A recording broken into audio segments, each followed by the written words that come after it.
Buenas tardes a todos, bienvenidos. Buenas, buenas. Hola David, hola Emma, ¿cómo andan? David. Hola Pato, ¿cómo estás? Hola Emma. Hola a todos. Buenas tardes a todos. Bien, yo bien, por suerte, ahí, finalizando el jueves, pero con un Finalizando webinar. el año. Sí, Se pero nos va, se nos va. queda todavía. Se fue. Pueden pasar cosas todavía. Así es. Buenas tardes a Daniel. Bueno, ya Guerra. se está sumando gente. Ahí en 2 minutos ya estamos en vivo en Facebook. Bueno, tenemos ahí varias gente que empieza a saludar, que nos empieza a saludar. Y Wilde, tenemos gente de Avellaneda, de Wilde, de Río Gallegos, de Córdoba, de Berazategui, Ledesma, Jujuy. Bueno, bien. Bogotá, Colombia. Bien. Desde San Juan tenemos gente que nos saluda. Desde Harlingham, lo digo yo porque va a pasar y no quería. Y David no lo va a ver. Tenemos gente de Bogotá, de Carlos Calderón.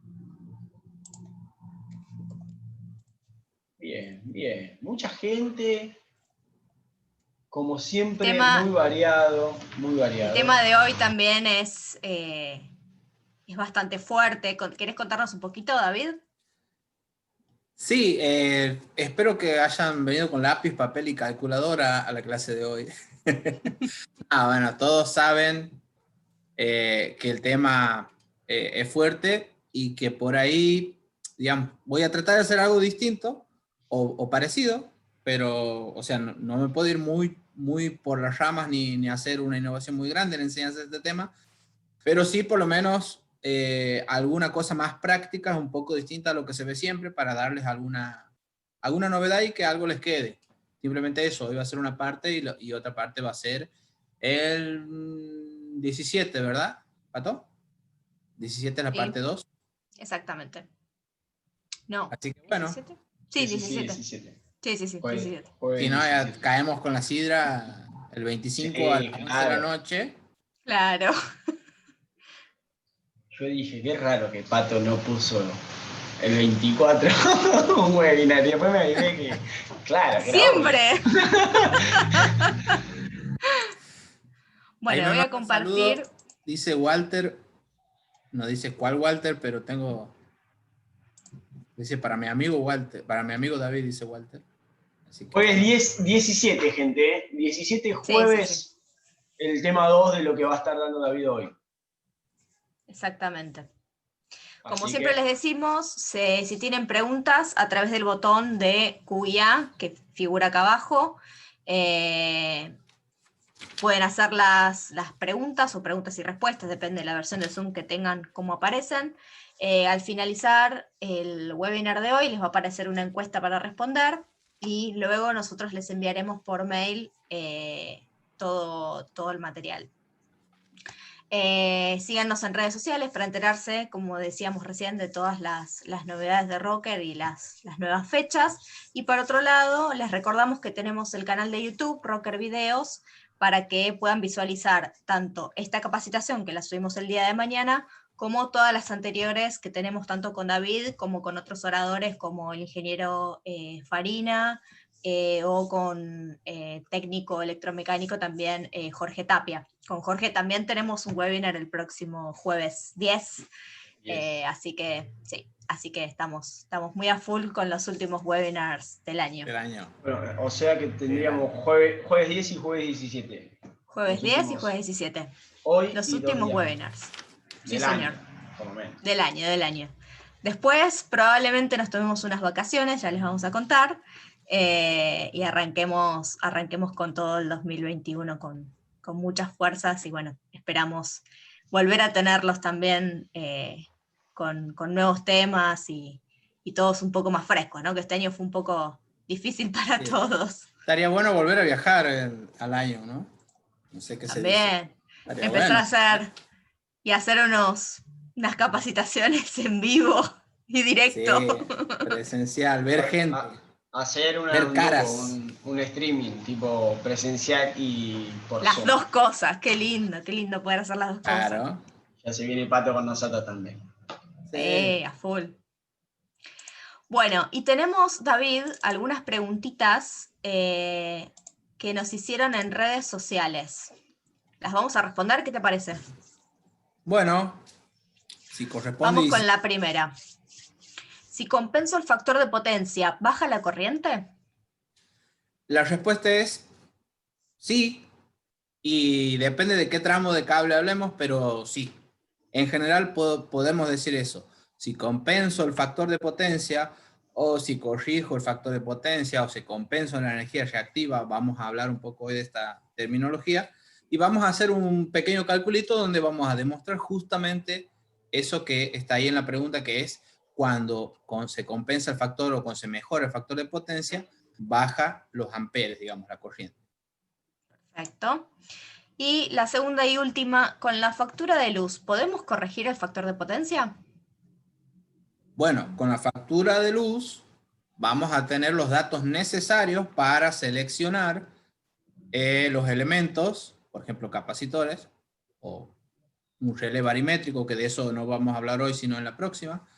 Hoy vamos a hablar de compensación fija, la próxima va a ser automática, y vamos a hablar también de armónicos en el 17 y cómo afectan a los capacitores y cómo afecta la corrección de factor de potencia. Pero la respuesta corta sería sí.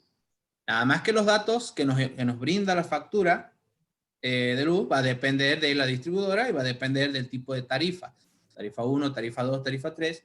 Pero si te están penalizando por factor de potencia bajo, vas a tener seguro en tu tarifa o en la información que tienes, seguro vas a tener los datos ahí en la factura para tomar las decisiones correctas, que es algo de lo que vamos a ver hoy. No hay una respuesta específica, digamos, sino que esto va a estar respondido durante todo el webinar de hoy y del próximo. Perfecto. Muy bien. Bueno, les voy a hacer una preguntita muy simple mientras Emanuel arranca con su presentación, que es si ya participaron de los webinars de Rocker. Quienes están en vivo en Facebook también nos pueden dejar en sus comentarios si es la primera vez que están participando, o si ya participaron en otros webinars en vivo, o si tomaron capacitaciones también a través de Rocker Videos en YouTube.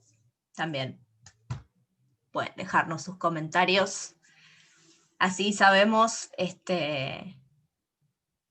quiénes son los primerizos, contarles un poquito más cómo nos manejamos en los webinars, con las preguntas, respuestas y toda la info que les mencionábamos. Yo compartí pantalla, Pato, pero si querés la dejo de compartir.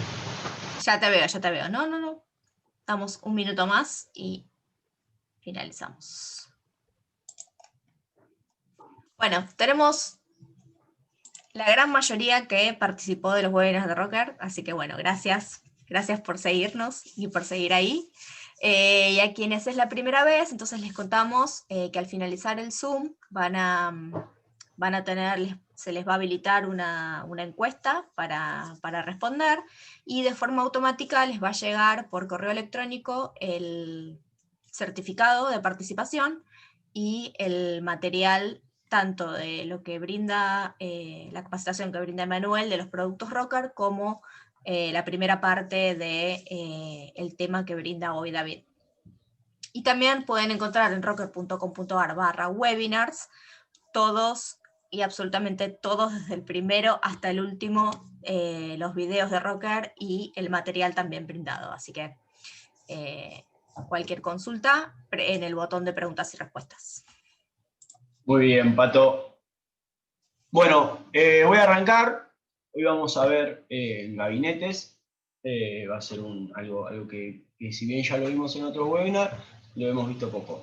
Pero antes de eso, para aquel 11% que es la primera vez, le vamos a contar un poquitito sobre Rocker. Un segundito. Ahí. Bien. Bueno, Rocker es una empresa familiar, ya con 37 años en el mercado eléctrico, tanto nacional como internacional. Nos van a poder encontrar, bueno, en más de 7 países, algunos de ellos, Uruguay, Paraguay, Chile, Perú, Bolivia, Colombia, Costa Rica, Trinidad y Tobago, como para ir nombrando algunos. Bueno, la planta tiene más de 7.200 metros cuadrados, en lo que sería planta industrial, oficinas comerciales y centro de distribución logística. Contamos, bueno, con la más alta tecnología. Todo último tiempo, ya a fines del año pasado y todo este año, lo que nos dejó de este año, renovar la maquinaria, matricería, para poder brindarles un producto de muy buena calidad, en más de nuestros 500 productos que tenemos en catálogo. Y para, como les dije, si bien vamos a hablar de gabinetes, la línea 456 y 360. Tenemos otras líneas como la línea 650F, que son todas es una línea de envolventes de sistema DIN Premium, línea europea, la línea recta, la línea de paso, caños, cable canal, gabinetes modulares para medición de energía eléctrica con sus respectivas cajas de toma, termomagnéticas, diferenciales, NH, como para ir nombrando algunas. Van a poder encontrar nuestros productos en el uso domiciliario como en industrias, y para hacer una idea, como para ir nombrando algunas industrias, estamos hablando de industrias de telecomunicaciones, automotriz, petrolera, minería, como para ir nombrando algunas de ellas. Bueno, vamos a arrancar con el tema de hoy, que como ya les mencioné,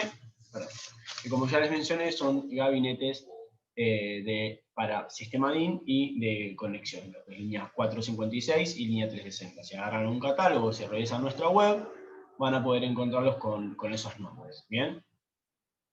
Bueno, la línea es apta, hay cosas que las vamos a ver por separado, esto es para que más o menos se den una idea.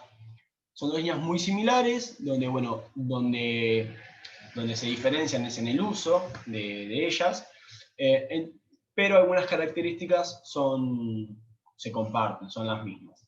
Entonces lo que vamos a hacer es, vamos a ver primero la línea 456, después vamos a ver la línea 360, en sus principales características de cada una de las líneas, y luego vamos a ver en conjunto lo que comparten cada una de ellas. ¿Bien?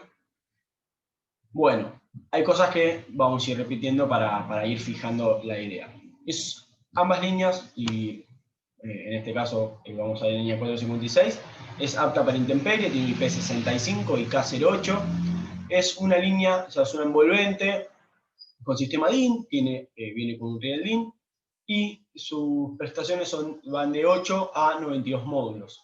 A saber, contamos cada módulo como lo que sí sería una termomagnética unipolar. Bueno, y algunas cualidades, riel de acero, llave extraíble, bisagras reforzadas y doble burlete, eso ya lo vamos a ir viendo más adelante, con la imagen y todo. Bueno, como les dije, esta línea de gabinetes viene de 8 a 92 módulos.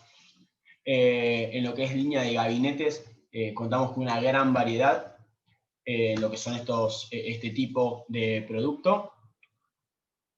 El riel DIN que trae es metálico y a su vez está elevado para poder realizar toda la canalización por debajo, o sea, desde los 8 hasta los 92 módulos se va a poder hacer la canalización de cables por debajo del riel DIN, porque al no estar sobre la base y al estar elevado nos deja realizar la canalización por ahí. Eso sería la principal cualidad de la línea 456, es decir, es un gabinete de exterior, o sea, apto para intemperie, con protección UV y demás, para sistema DIN. ¿Bien? Y ahora vamos a ver la cualidad de la línea 360, que a diferencia de la línea 456, que era para riel, que venía con riel DIN, que era un envolvente con sistema DIN, esta viene es para conexiones. Por lo tanto, viene con una chapa en el fondo, y ahí vamos a ver. Pero, a saber, tenemos, en lo que es la variedad, tenemos más de 15 medidas en esta línea de producto, en la línea 360. Y esto va variando en alto, ancho y profundo.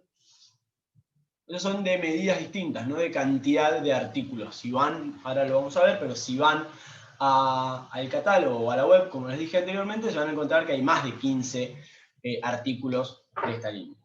Bueno, y su principal cualidad es la chapa que viene amurada en el fondo de la caja, que es una chapa interna, que es, bueno, resistente al conexionado, ¿no? Y a su vez tiene un espacio interior, o sea, entre la base, al igual que el rieldín, por si hay que hacer algún conexionado o hay que atornillar algo, de no tener que agujerear la envolvente y que no pierda su estanqueidad. Bien, si ven, va a haber que agujerearla para hacer la conexión de caños y demás. Todo eso que se le vaya a poner, tanto a una línea como a esta, o sea, a la línea anterior como a esta, eso, recuerden de que si usan caños, tienen que ser de caños de IP65, como los caños de Rocker, para que no pierda la estanqueidad, o por lo menos se iguale la estanqueidad de ambas líneas. Bien, si nosotros colocamos un IP inferior a la hora de hacer un conexionado en caños, saben de que ya la IP pasaría a tener, el IP de la caja pasaría a tener el IP del accesorio del caño que le hayan puesto. Bueno, y esta chapa, que hablamos recién, viene con una pintura poliuretánica, que es para una mayor resistencia a la corrosión. Bueno, ahí tenemos ambas cualidades, el rieldín metálico y separado o sea, elevado para poder realizar la canalización, la línea 456, la chapa separada de la base para poder atornillar y hacer conexiones, y además con una pintura poliuretánica para que no se oxide, o sea, para que tenga una mayor resistencia, en la línea 360. ¿Ok? Ahora vamos a ver puntualmente y en conjunto características de ambas envolventes. ¿Bien? Bueno, la línea completa es IP65, apta para todo tipo de ambientes. Saben que, bueno, el primer dígito en lo que es IP, estamos hablando de sólidos, y el segundo dígito estamos hablando de líquidos. La línea, o sea, ambas líneas, viene con doble burlete en lo que es en la tapa y en la base. Esto es justamente para asegurarnos la estanqueidad, el IP65 que hablamos recién. Bueno, el espesor de la pared y las bisagras son reforzados, justo esto lo que es lo que es el espesor de la pared, para que tenga bueno, una mayor resistencia a golpes, teniendo en cuenta el uso que va a tener este tipo de gabinetes. Es IK08, como se los dije, y la bisagra reforzada es para una mayor firmeza a la hora de, bueno, hacer instalaciones en la tapa del gabinete.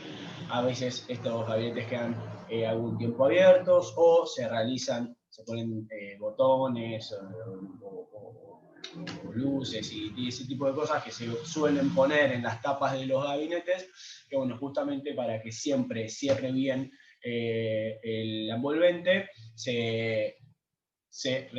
han reforzado las bisagras. Ya, bueno, hace bastante, ¿no?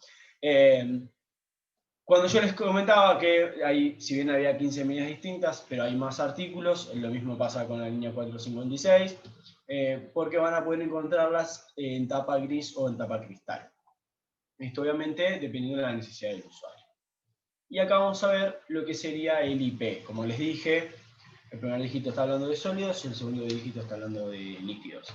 Bueno, acá tienen la tabla, la tienen en nuestra web, la pueden encontrar en cualquier lado, pero bueno, el dígito 6, que hace referencia a los sólidos, está hablando de totalmente protegido contra la penetración de polvo. Esto quiere decir que no ingresaría polvo. Y el segundo dígito, ya hablando de líquidos, protección contra chorros de agua en todas sus direcciones. Ya un dígito más, en el 6, estábamos hablando de inmersión. Bueno, los sellos de calidad que van a poder encontrar en estos productos y en otros productos, o en nuestra web o en nuestros catálogos. Y ya le doy el espacio a David.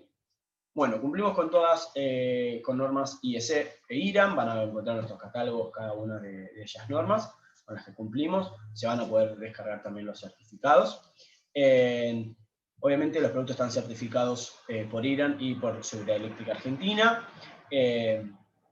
La fábrica cuenta con la certificación ISO, y se contrata a Tube, es el loguito que está en el medio, que es una empresa alemana, bueno, que certifica los procesos de la misma, pasando por marketing, ventas, logística, producción y demás. Bueno, David, vamos a ver si hay alguna preguntita ahí. Sí. Bueno, ahí está, gracias, Pato. Hay una, pero me parece que corresponde a la distribuidora contestar eso, porque habla de los gabinetes, de múltiples medidores, de 6, de 9, de 12, y de cómo están dispuestos los fusibles en distintos casos que ha visto esta persona que se llama Helio. Pregunta cuál es la correcta. Bueno, la correcta es la que ha homologado la distribuidora que corresponde. Ellos son los que deciden cómo es la disposición correcta. Pero ya que ha salido el tema, si te acuerdas cuáles son las distribuidoras que tienen gabinetes de rocker homologados. Sí, los gabinetes que hemos homologado son Edenor, Edesur, Edelab y Edea, que son gabinetes. Y acá consultan, bueno, el tema de NH es un NH por medidor, los que van en los gabinetes de rocker. O sea, en uno de 12 van a encontrar 12 NH. Bien. No, porque como no es persona de qué distribuidora. No, por eso. En los que tiene rocker es así.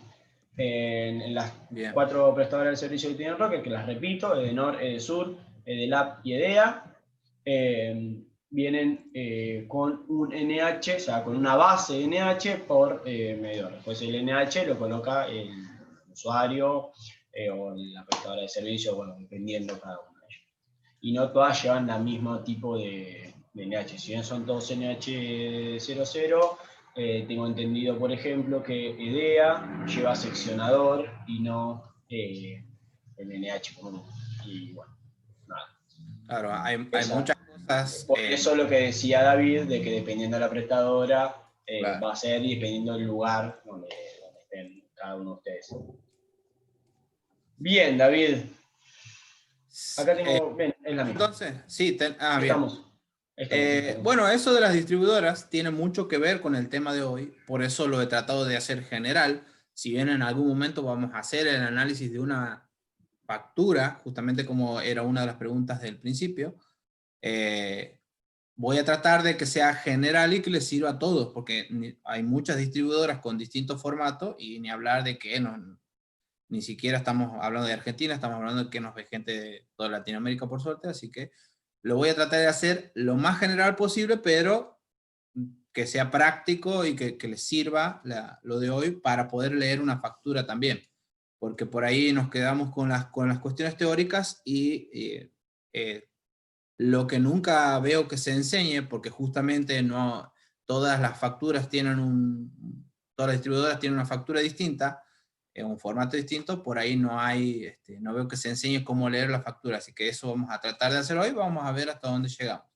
Así que si me dan el pie, si quieren, ya podemos empezar. Compartiendo, no sé si me ven la pantalla. Adelante. Perfecto, David. Listo, te voy avisando, Emma, entonces cuando sean las preguntas. Lo que vamos a tratar de ver hoy, como les comentaba, es un poquito desde el principio, con algunos conceptos, por eso va a estar un poquito capaz complicado el nivel, pero esto hay que aprenderlo en algún momento, entender qué es un fasor, por qué se dice que la corriente adelanta o atrasa en un capacitor, porque veo que se repiten y por ahí no lo terminamos de entender bien los electricistas, ¿qué se refiere a eso? También lo que es energía activa, reactiva, aparente, ¿sí? Vamos a ver las ventajas de corregir el factor de potencia o de compensar la energía reactiva, y también vamos a tratar de diferenciar hoy lo que es potencia y energía. Pero, Pato, si tienes las preguntas a mano, las preguntas para el público. Sí, ya salen. Bien. Bien.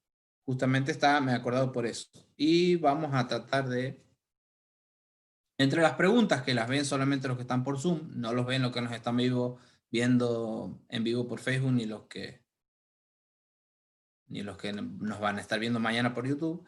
Pero la pregunta 1 dice, ¿qué nombre les parece más correcto? ¿Capacitor, condensador o es lo mismo? porque ahí va por uno de los mitos que andan por ahí entre los electricistas. ¿Conoce usted la diferencia? ¿Conoce? La idea es que si uno conoce cabalmente la diferencia entre potencia y energía.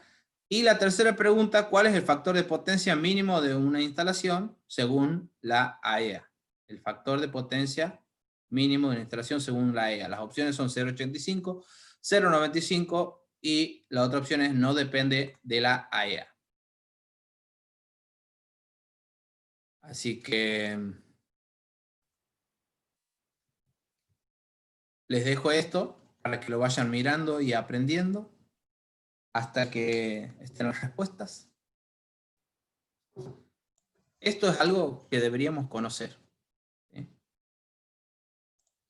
O sea, esto es lo que significa un fasor. ¿Qué es un fasor? Porque hablamos de fase cuando hablamos de la distribución de corriente alterna.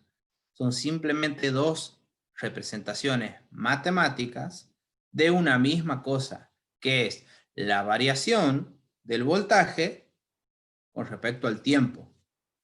A ver, lo voy a tratar de marcar porque si digo derecha o izquierda va a depender de la derecha de quién.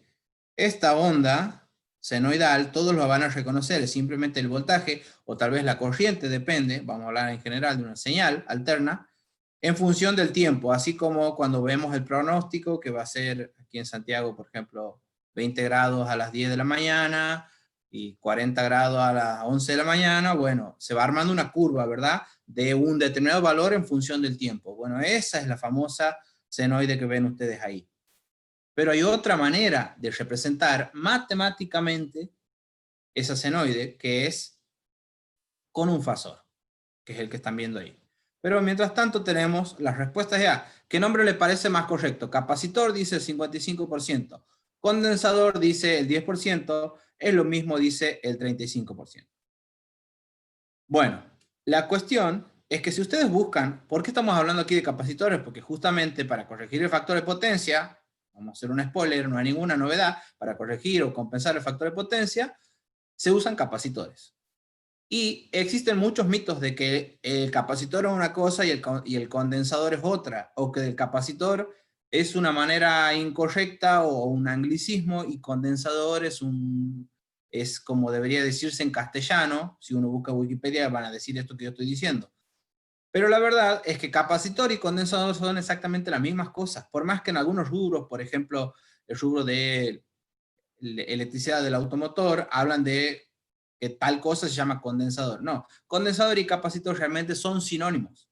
La verdadera traducción o el verdadero nombre debería ser capacitor. Condensador es una cosa antigua. ¿Qué es la condensación? La condensación es el pasaje de vapor o de gas a líquido. Eso es la condensación, ¿verdad? Bueno, cuando se creía que, cuando recién se estaba estudiando la electricidad, por ejemplo en el siglo, no sé, 17, en la Universidad de Leiden en Holanda, y armaban los primeros capacitores, los hacían con botellas que tenían agua en su interior, y ellos lo que creían cuando recibían la patada ahí en esos capacitores hechos con botellas y agua, cuando recibían la patada ellos creían que el fluido eléctrico, entre comillas, se había condensado, ¿sí? Se había metido ahí en esa agua. De ahí viene el nombre condensador, que se ha traducido alguna vez hace muchos años al español, y queda ahí la costumbre, pero realmente condensador no es, porque no condensa nada, no transforma de vapor a líquido nada, y eso es un nombre de los primeros capacitores que contenían agua. Pero en definitiva es lo mismo, condensador y capacitor es lo mismo. La diferencia entre potencia y energía lo conoce al 87%, de todas maneras lo vamos a revisar hoy un poquitito. ¿Y cuál es el factor de potencia mínimo de una instalación según la EA? El 53% dice 0,85, el 14% dice 0,95 y parece que alguno contestó más o no me da, el 34% dice no depende de la EA. Los que han contestado que no dependen de la EA, tienen razón. ¿Sí? ¿Por qué? Porque realmente es algo que depende de la distribuidora. Ustedes van, por ahí yo he escuchado alguna vez que se habla de el famoso 0,85 de la EA. En realidad, la Asociación Electrotécnica Argentina no puede exigirle a un determinado usuario de electricidad que su factor de potencia sea de tal número. Al sumo puede haber alguna recomendación en algún lado, pero no, ni siquiera eso. Lo que hay es que la distribuidora, cada distribuidora, por ejemplo aquí en Santiago es 0.85, pero para determinadas tarifas, y en otros lados, por ejemplo en Salta creo que es 0.95, o en Rosario, o en Córdoba creo que es 0.95, pero andan por ahí. ¿Sí? Eso depende del lugar. Hay lugares donde se habla de 0.85 y hay lugares donde se exige un mínimo de 0.95 el factor de potencia, que para algunos que todavía no saben lo que es, y ya lo vamos a ver. Entonces, esa es la realidad, depende de la distribuidora, no dice en la EA en ningún lado cuánto tiene que ser el factor de potencia. Por supuesto que podemos conocer cuáles son las ventajas de tener un factor de potencia bueno o las desventajas de tener un factor de potencia bajo.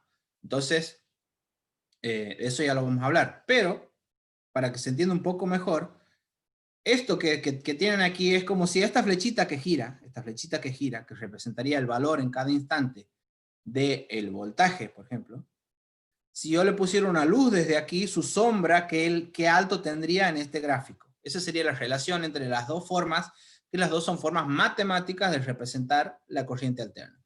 ¿Qué es un fasor? Bueno, es un vector que gira, eso es un fasor.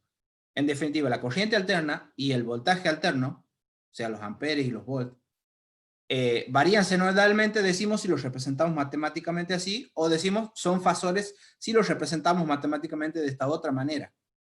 En definitiva, si se acuerdan de la secundaria que había magnitudes eléctricas, o mejor dicho, magnitudes físicas que eran escalares, que eran solamente numeritos, y magnitudes físicas que eran vectores, que eran flechitas como la fuerza o la velocidad, y escalares como la temperatura o la masa. Bueno, esto sería un nivel más. El fasor sería un vector, pero un vector que gira. Esto para que se den una idea que hay una relación entre esto y esto. ¿Por qué tenemos que hacer esto? Porque para hablar de factor de potencia no nos queda otra que hablar del efecto que tiene el capacitor y la bobina, o un capacitor y una inductancia, en la relación que hay entre corriente y tensión.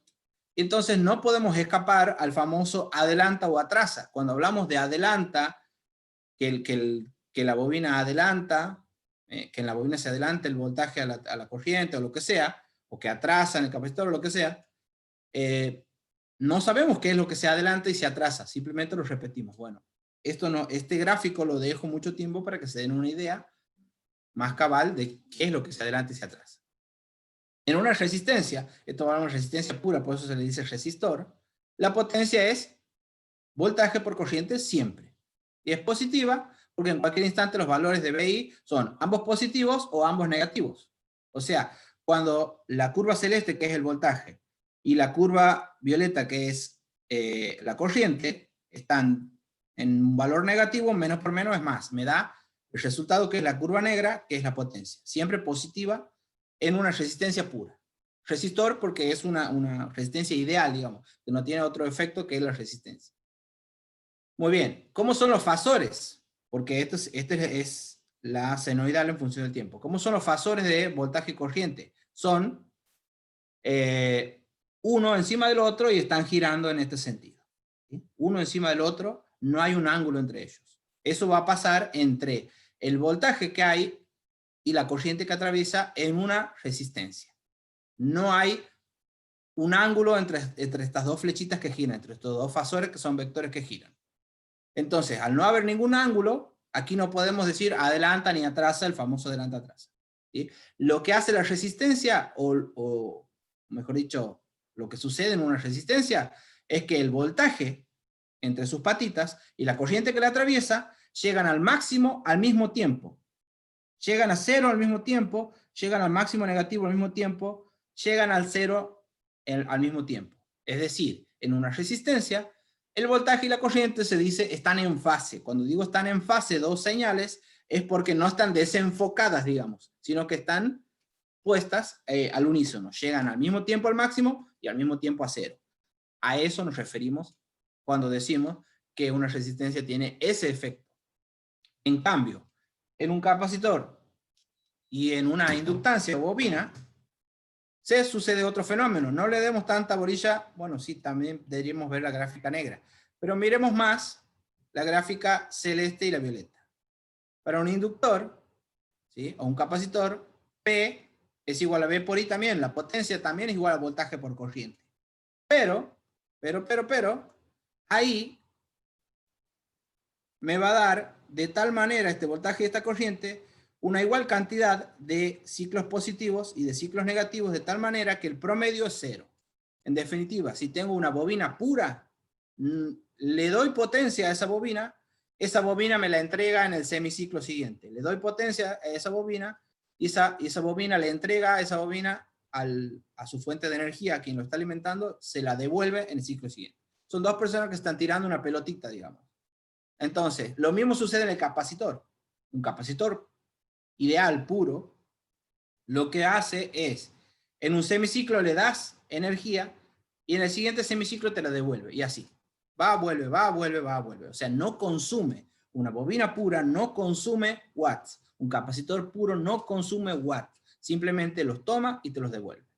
¿Qué es una bobina? O mejor dicho, ¿qué es un inductor? Hablando idealmente. Es un elemento que almacena energía en forma de campo magnético. Pero si le doy una corriente alterna, te la devuelve en el siguiente semiciclo. ¿Qué es un capacitor? Es un elemento que almacena energía en forma de campos eléctricos. Y te la devuelve en el siguiente semiciclo. No te la consume. Distinto a la resistencia.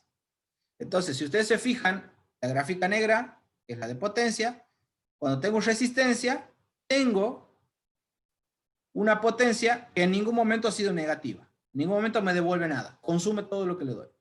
En cambio, en la inductancia y el capacitor, o en el inductor o bobina y el capacitor, lo que tengo es que la mitad de las veces la gráfica negra está en la parte negativa y la otra mitad está en la parte positiva. El promedio es 0. No consume potencia activa. Ya vamos a ver qué quiere decir activa. Pero aquí lo que vemos es que la línea violeta y la línea celeste, tanto en la bobina como en el capacitor, no están en fase, están desenfocadas. ¿Sí? La gráfica o la curva violeta y la curva celeste no llegan al máximo al mismo tiempo y a 0 al mismo tiempo. No están en fase. Entonces, a eso que le decimos así temporalmente, en lo que es los fasores le decimos atrasa o adelanta. ¿Sí? Esto sería, imagínenselo esto, girando en este sentido. ¿Qué ángulo había antes en la resistencia entre voltaje y corriente en el fasor? 0 ángulos, están uno encima del otro y esto está girando así. Muy bien. ¿Qué ángulo hay en una bobina? 90 grados. ¿Sí? Entre la corriente en la bobina y el voltaje aplicado a la bobina hay 90 grados. Y esto está girando siempre. Ahora, si yo pongo el dedo aquí, no sé si se ve el cursor, si yo pongo el dedo aquí, ¿quién está primero? Pasa primero la flechita celeste, que es el voltaje. Y después, de 90 grados, digamos, pasa por este punto la flechita violeta. Por eso se dice que en una bobina la tensión o voltaje adelanta, o sea, le gana a la corriente. A eso nos referimos. A que en el diagrama fasorial, si yo pongo el dedo aquí, digamos, o si miro aquí, pongo el ojo ahí donde está el puntero láser, y gira en ese sentido, ¿qué veo pasar primero? Veo pasar el voltaje. Después veo pasar la corriente. O sea que el voltaje adelanta, le gana a la corriente en una bobina. Cuando se dice eso, es simplemente esto. Lo digo porque hay mucha cuestión, mucho misterio con esto, y uno, hasta que no lo estudia en profundidad o en detenimiento, no entiende bien a qué se refieren con adelanta. Bueno, en ángulo se refiere a esto. Aquí en la gráfica de tiempo es más difícil de ver, pero ya lo vamos a mirar. Lo mismo pasa con esto. ¿Qué efecto tiene un capacitor puro? ¿Sí? Así como la corriente no sufre un cambio de ángulo con respecto al voltaje en la resistencia, ¿sí? Sino que están uno encima del otro, así como hay un cambio de ángulo de 90 grados en una bobina pura, en un capacitor puro también hay un cambio de ángulo de 90 grados, impone un desfasaje de 90 grados entre tensión y corriente, pero al revés. Si yo pongo mi manito aquí, o donde está el puntero, pasa primero la flechita violeta, cuando está girando en este sentido, ¿no? Imagínenselo girando todo el tiempo, estos fasores de tensión y corriente. Si yo miro aquí, ¿qué veo pasar primero? La violeta, la corriente. Después veo pasar la flechita celeste, que es el voltaje. Entonces, por eso digo que en un capacitor, la corriente se adelanta al voltaje. Aquí gráficamente capaz que lo podemos ver, ¿sí? En este instante, digamos, primero está la violeta y la celeste 0. Pero es mucho más difícil de ver aquí porque esto puede estar dibujado en cualquier tiempo. Mejor es mirarlo fasorialmente, como les decía. Ahora, tenemos, y ya pasamos a alguna pregunta porque seguro están ahí impacientes, pero aquí tenemos una combinación arbitraria de resistores, inductores y capacitores. O sea, resistencias, bobinas y capacitores. La potencia media es positiva. No tengo un capacitor puro, no tengo una bobina pura, sino que tengo bobinas, capacitores y resistencias.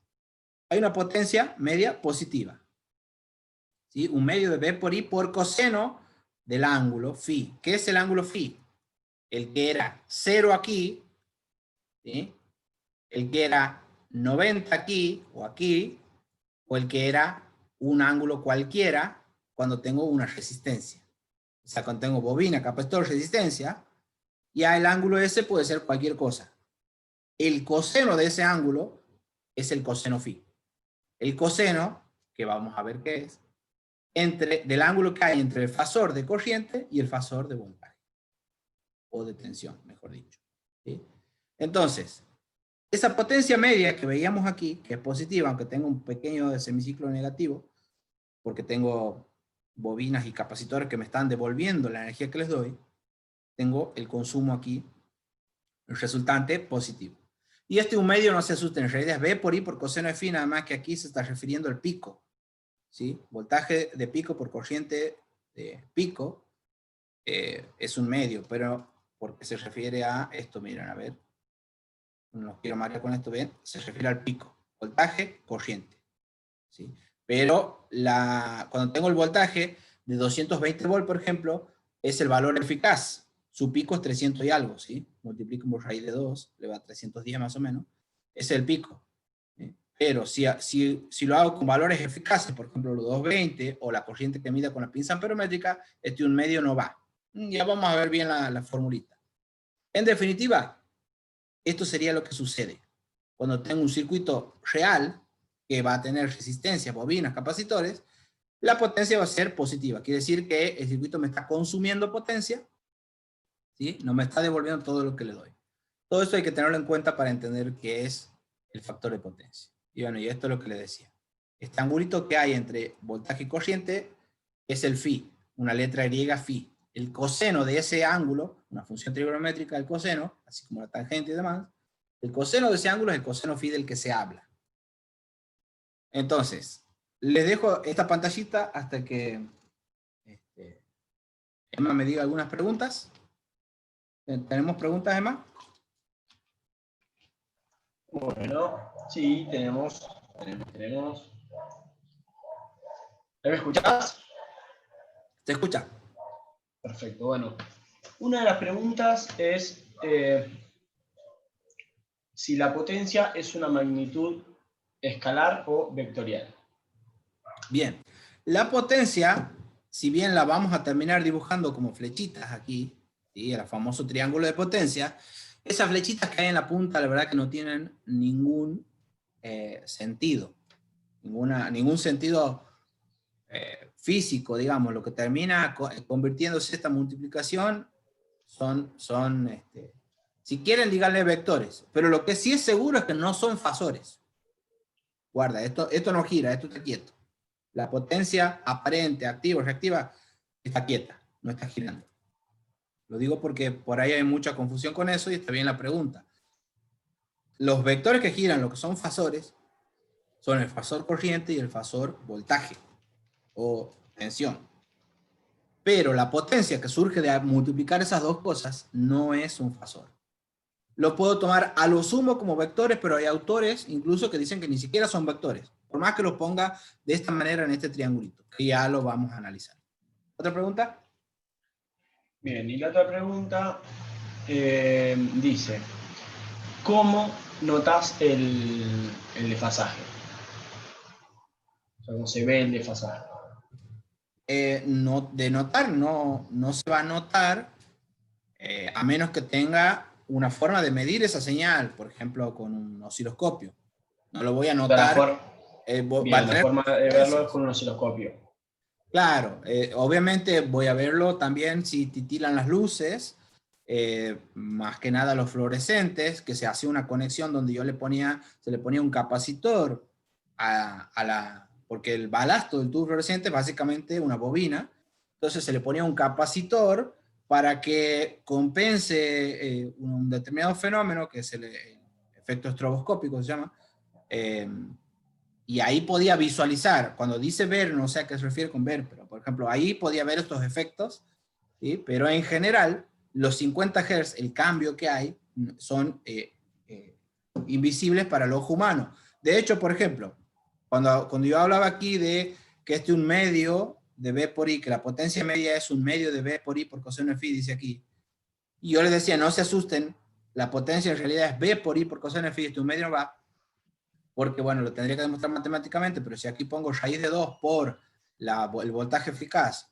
por raíz de 2 por la corriente eficaz, ese raíz de 2 con raíz de 2 me hacen un 2 que se cancela con este 2, bueno, porque aquí son valores de pico, ¿y por qué voy a hablar del eficaz cuando le he dicho que ponía la pinza amperométrica? Porque imagínense que esto que les estoy mostrando aquí ni siquiera es a tiempo real, sino que en los 50 Hz pasa de valores positivos a negativos 50 veces, o mejor dicho 100 veces, porque en cada ciclo es positivo o negativo, cambia 100 veces por segundo todo esto y no lo llegamos a ver. Entonces imagínense si nosotros pusiéramos un tester común en el toma corriente. No vamos a ver esa variación, todos esos valores positivos y negativos que va desde menos 310 volts hasta más 310 volts, los 220 que vemos en esta casa. Entonces, ¿qué es el 220? Es una especie de promedio. Una especie de promedio que anda más o menos por acá. ¿Sí? Pero en realidad, todo el tiempo está cambiando de valores el voltaje en nuestra casa. Está cambiando en este ciclo de 50 Hz, que son 50 veces por segundo, pasa por cada valor desde 0 hasta el pico, que es raíz de 2 por 220, 309 creo que era, y algo, y hasta menos 310. O sea, entre 310 positivo y 310 negativo anda el voltaje en nuestra casa. Pero cuando nosotros ponemos el tester en el toma corriente, no vamos a ver una mancha si quiere seguir esa variación. Lo que hace el tester es darme un valor eficaz. Y el valor eficaz no lo tomen como sinónimo de promedio, sino que, para hacerla corta, porque nos vamos a tiempo, es una especie de promedio. Una especie de promedio de valor eficaz, y ese es el que terminamos utilizando con 220, o ese es el que terminamos midiendo el valor eficaz, en el caso que sea la corriente, los amperes que medimos con la pinza amperométrica. No medimos la variación que está haciendo, porque no la veríamos una mancha. Si quiero visualizar esas gráficas, necesito un osciloscopio. Si quiero visualizar el efecto, bueno, tengo que ver un tubo fluorescente titilando, digamos. O sea, o puedo escuchar ese que se escucha, el famoso ruido de los 50 Hz, le decimos. ¿Sí? O un timbre. O sea, esos efectos, ese sonido característico es de la variación que hace 50 veces por segundo la tensión, para hacer la corta. ¿Otra más?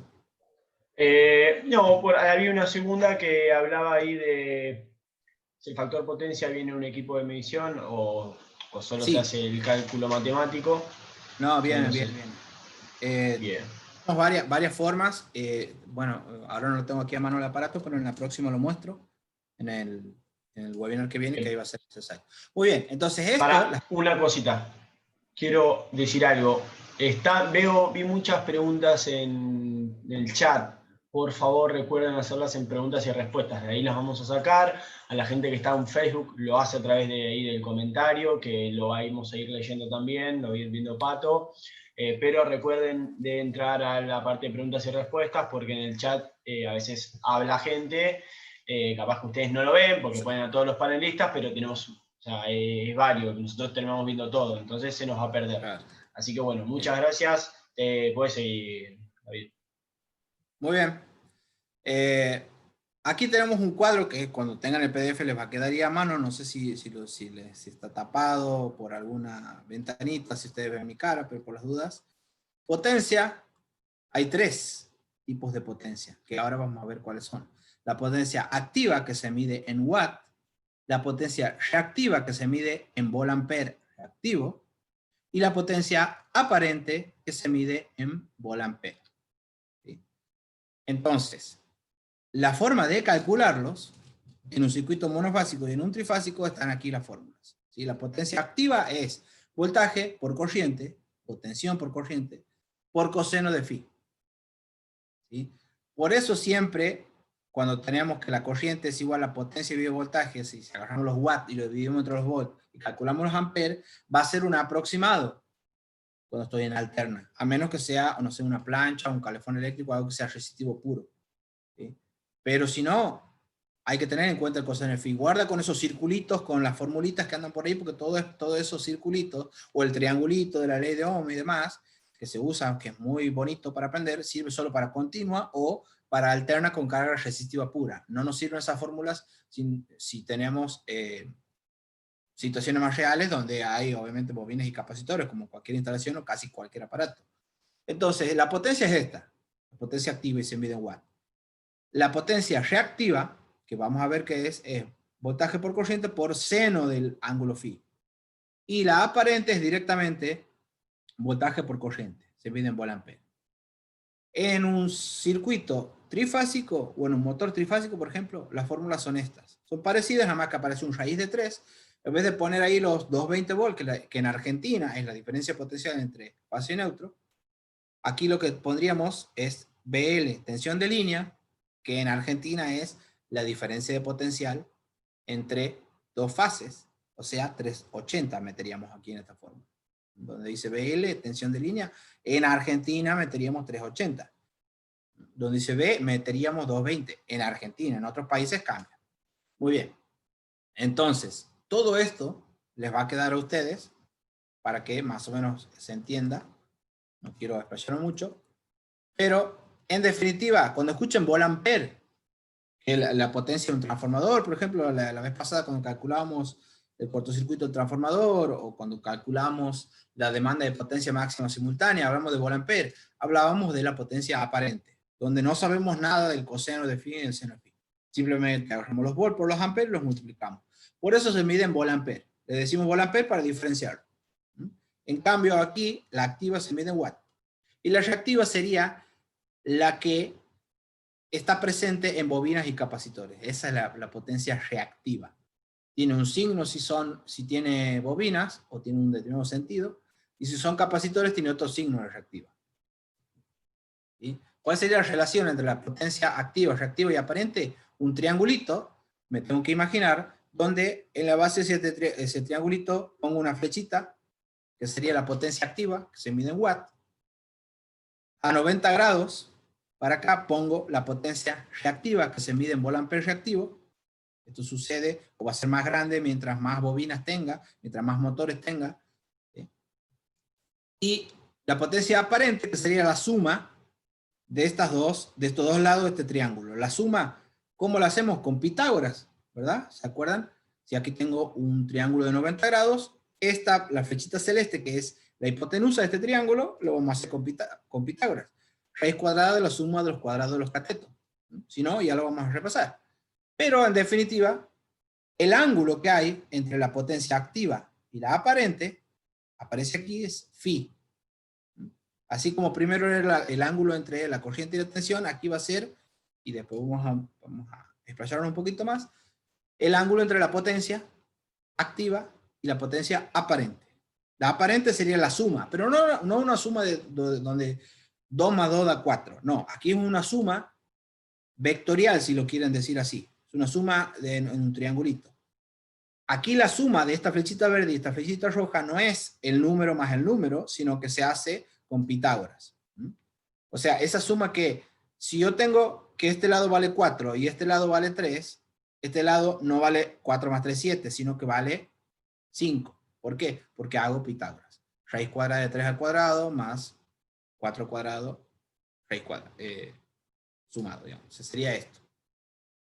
La potencia aparente es igual a la potencia activa más la potencia reactiva. Las dos al cuadrado, las sumo y saco la raíz cuadrada. ¿Sí? Eso sería la flechita celeste. Y el coseno de este ángulo, como el coseno de cualquier ángulo, imagínense que esto es un triángulo que están en la secundaria, Es un triángulo y me dicen, ¿cómo calcula el coseno de este ángulo que tiene la letra griega phi? Bueno, va a ser el cateto adyacente, es el coseno, cateto adyacente, que sería P, la potencia activa, ¿no? Dividido la hipotenusa, que es el lado más largo de un triángulo rectángulo, ¿verdad? Muy bien, P dividido S.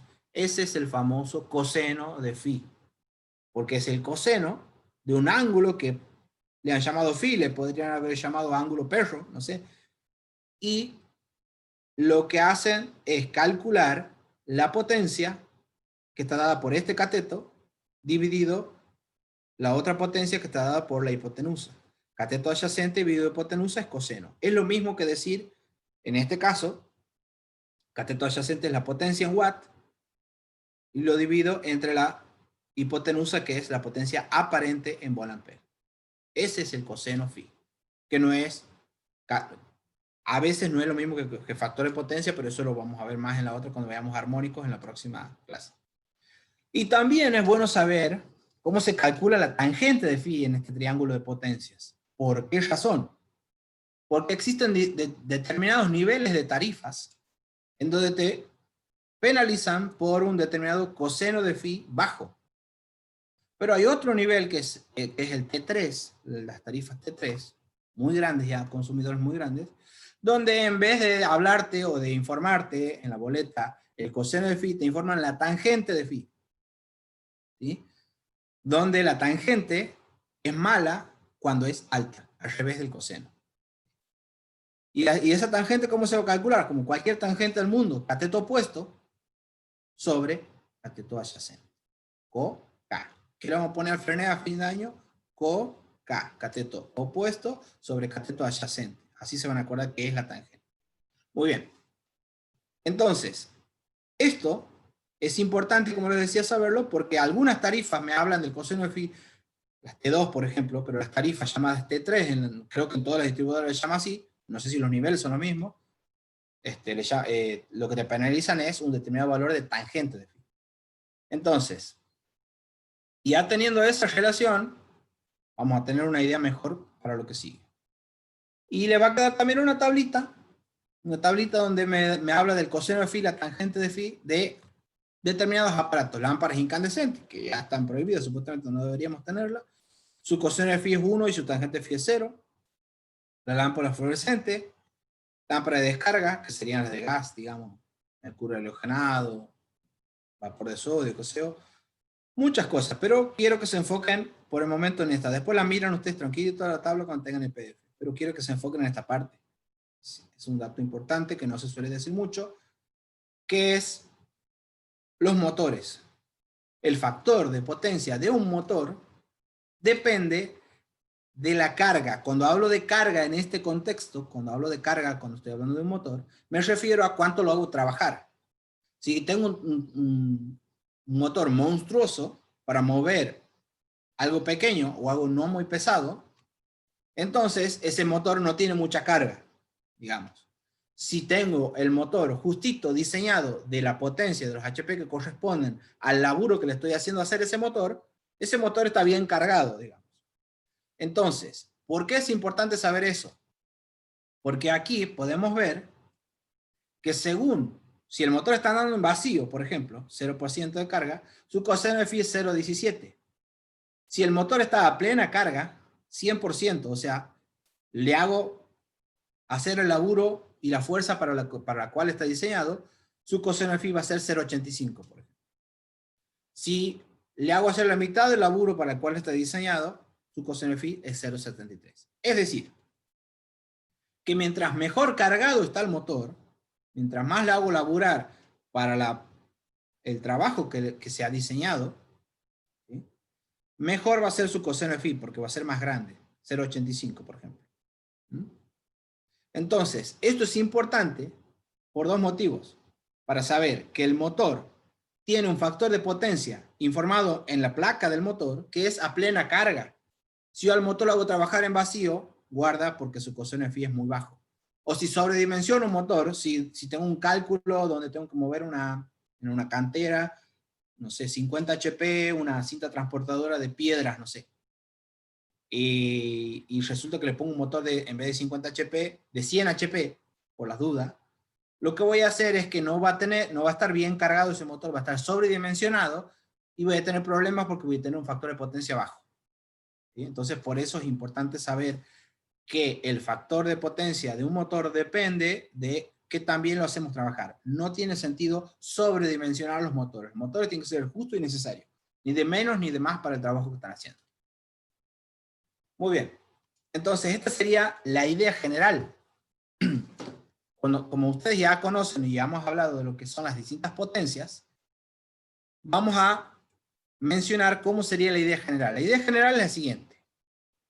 Lo que me da la empresa distribuidora, si soy una fábrica, una panadería o lo que sea, me da dos potencias, digamos, la empresa distribuidora. La potencia activa, no es que me da lo que pide el motor, digamos, lo que pide un consumo, necesita potencia activa, ¿sí? Para realizar ese trabajo del que hablábamos recién, pero también necesita potencia reactiva porque necesita hacer andar campos magnéticos, necesita unas bobinas con las que trabaja este motor internamente. Entonces, le pide prestado por un determinado instante a la red o a la fuente de alimentación esa potencia reactiva. Pero después se la devuelve. Entonces, esa anda por todos los cables, ¿sí? Y me producen calentamientos. Entonces, ¿cuál es la idea? La idea es que este transformador, ¿sí? Que está aquí, que me alimenta mi carga inductiva, en este caso, que es un motor, va a estar más livianito si yo le pongo un capacitor a este motor. Esto es unifilar, digamos, esquemático, ¿no? Guarda. Si le pongo un capacitor, lo que hace es, imagínense dos tipitos que se están pasando una pelota, digamos. La potencia reactiva, el capacitor es quien se la da al motor en un semiciclo. En otro semiciclo, el motor se la devuelve al capacitor, carga este capacitor se la vuelve a dar al motor y así. Entonces, solamente está sobrecargado este tramito de cable. En cambio, toda esta otra parte que está del capacitor para arriba, lo que está haciendo es estar más livianito, ¿sí? Porque no tiene que suministrar tanta potencia reactiva a este motor, porque ya está aquí en este capacitor, que es quien se la da, se la contribuye, digamos. Entonces, eso hace también otra ventaja, que este transformador esté más descargado y haya más potencia disponible. Vamos a hacer unos cálculos que van a demostrar esto, ¿sí? Pero esa sería la idea general. Un transformador tiene que suministrar a un motor de potencia activa para que haga su trabajo, pero también de potencia reactiva para que haga funcionar sus campos magnéticos. Ese motor después devuelve esa potencia reactiva. Como hemos visto al principio en las bobinas, la potencia media es 0, ¿sí? Los semiciclos positivos y los negativos son iguales. Entonces, le devuelve esos cables empiezan a calentar o ese transformador se empieza a sobrecargar, entonces la distribuidora me castiga si hago esto. Me pide que ponga capacitores. Entonces, la multa es menor. Entonces, esa sería la idea general de compensar la energía reactiva.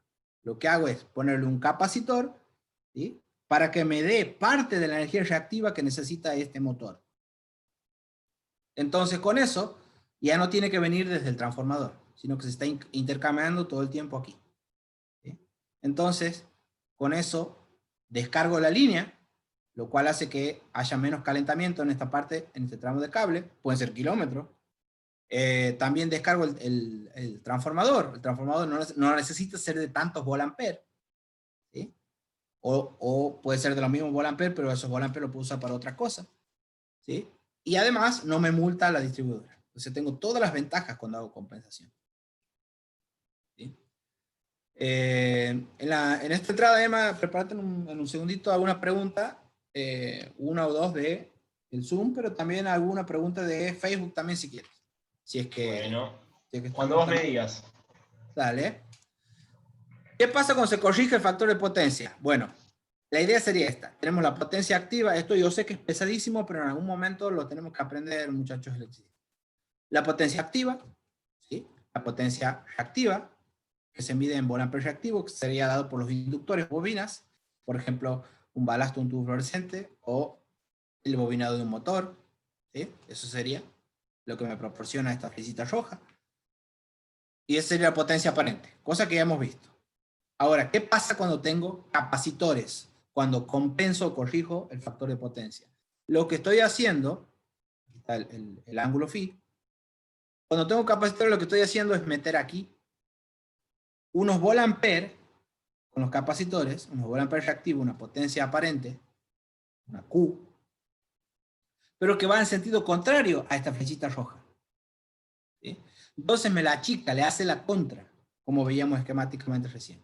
O sea que mi nueva potencia reactiva, en volampere reactivo, es esta flechita naranja. ¿Se entiende? ¿Surge de dónde esa flechita naranja? Bueno, primero era la roja, no tengo capacitor, tengo el motor ahí puro. El motor trifásico, pongamos. Le pongo capacitores a esa instalación. Listo. Esos capacitores también son una potencia reactiva, pero su flechita es al revés. Su contribución es al revés, esa flecha azul oscuro. Muy bien, ¿cuál es el resultado de las dos Q? La flechita roja y la flechita azul, ¿sí? Se suman, o su resultante es de tal manera que me da como resultado esta flechita naranja. O sea que mi potencia reactiva total después de la compensación es menor. Esa flechita naranja y antes era la roja. ¿Sí? Entonces, ¿cómo va a ser ahora mi flechita celeste? Que son mis volampere, mi potencia aparente. Va a ser más chiquitita, más cortita. Esta es más cortita que esta otra. ¿Sí? ¿Y el ángulo cómo va a ser? El ángulo, lo que le llamamos phi2, va a ser más chico. Pero cuando un ángulo se hace más chico, el coseno de ese ángulo se va haciendo más grande. Por eso siempre hay confusión. Yo quiero que esto sea idealmente, entre comillas, cero. Se achique. La diferencia entre la flecha celeste y la flecha verde tiene que ser lo más chica posible. El ángulo tiene que ser lo más chico posible. Entonces el coseno tiene que ser lo más grande posible. ¿Por qué? Porque así funciona la matemática del coseno, simplemente. Mientras más chico es el ángulo, el resultado de hacer el coseno de ese ángulo se va haciendo más grande. Entonces en vez de tener 0,6 voy teniendo 0,8, 0,9, 1 el ideal. Ideal en todo sentido. Entonces esto es lo que he dicho aquí. El ángulo 2, phi2, es menor que el ángulo phi. ¿Ya? Phi2 es después de compensar, de meter capacitores. Entonces, el coseno del ángulo 2 es mayor que el coseno de phi que tenía antes. ¿Sí? Porque simplemente así funciona la matemática. Hago esta aclaración y hago énfasis porque veo, digamos, que es una confusión muy común. Veo que el ángulo se cierra y me confunde que ese ángulo se haga más chico es mejor, pero al final el coseno de phi más grande es mejor. Entonces, es porque así funciona la matemática del coseno, en definitiva. Mientras más chico es un ángulo, su coseno se va haciendo más grande. Entonces, el ángulo phi2 es más chico. El coseno de phi2 es más grande. El coseno de phi2 es mayor que el coseno de phi antes de poner capacitores. Entonces, ¿qué va a suceder? La flechita celeste, la potencia aparente, volampere, que consume esta instalación, va a ser más chica que lo que era antes de meter el capacitor. Son menos los volampere en definitiva. ¿Y qué ventaja trae que la potencia aparente consumida por esta instalación sea menor cuando pongo capacitores a este motor? Bueno, justamente lo que les decía. Voy a tener, por ejemplo, me voy a evitar una multa. Puede que no exista esa multa o no me la evite. Igual sigue estando la ventaja de, vamos a suponer que es una fábrica y tengo mi propio transformador. Tiene 100 kilovolampere ese transformador, por decir una tontera, cualquier número. Bueno, de esos 100 kilovolampere, si tengo un factor de potencia bajo, capaz que, no sé, le estoy pidiendo 90 kilovolampere. En cambio, si mejoro el factor de potencia a ese transformador, en vez de pedirle 90 kilovolampere, le pido 80 kilovolampere y 10 kilovolampere me lo dan los capacitores. Entonces, queda más descargado ese transformador y esos volamperes sobrantes los puedo usar para alimentar otra parte de la fábrica. Esa sería la idea, o una de las ventajas. ¿Sí? Bueno, antes de hacer un pequeño ejercicio que vamos a tratar de hacer, Emma, si podés hacer una pregunta o dos. Bien. varias preguntas. ¿Se me escucha bien ahí? Ahora sí, sí. Bien. Bien, si en vez de tener cargas inductivas, tenés muchas cargas no lineales, ¿qué pasa con el factor de potencia? Muy bien. Si tengo cargas no lineales, las cargas lineales, para explicar a los que no han hecho la pregunta, y por ahí no saben a qué se refiere el que ha hecho la pregunta, las cargas lineales se le llaman a las resistencias, los capacitores y las bobinas.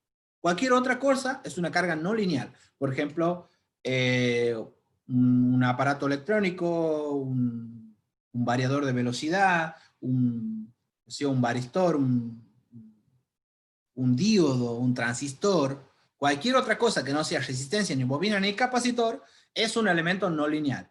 Y los elementos no lineales lo que hacen es deformar, ¿sí?, la señal. Y lo que me producen es armónicos. ¿Sí? Y cuando tengo armónicos, factor de potencia y coseno de phi no son sinónimos. ¿Sí?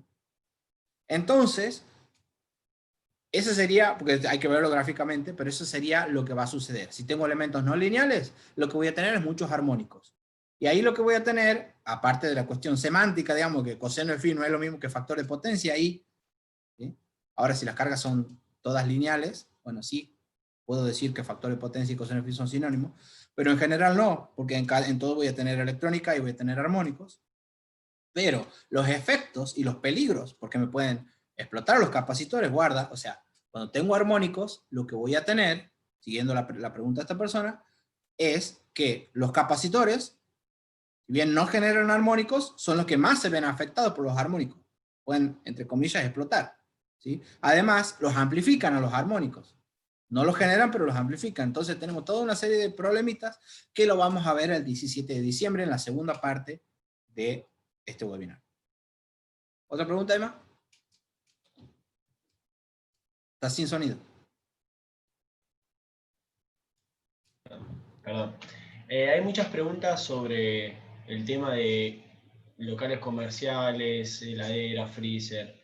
Y acá hay una que creo que lo habías, justo cuando empezaste con el tema de las preguntas, perdón, antes de que yo empiece a decirte las preguntas, justo ahí fue el final. Pero una pregunta puntual es, en un local comercial, o sea, que tiene varias heladeras y freezer, o sea, ¿por qué se pide que se coloque un capacitor? Y hay otras preguntas como, ya te digo, déjame que lo tengo por acá. ¿Con qué intensidad trabaja un freezer o una heladera que causa el factor de potencia varíe? O sea, ahí hay mucho sobre Bien. el tema de heladeras y freezer. Mucha cuestión comercial. Exacto. Digamos. Bueno, la idea está aquí. Imagínense que esta es la heladera o el freezer, digamos, este motor. Si yo le pongo un capacitor, lo que estoy, obviamente no es cualquier valor de capacitor ni puesto en cualquier lado. Esto es esquemático, estamos de a poco.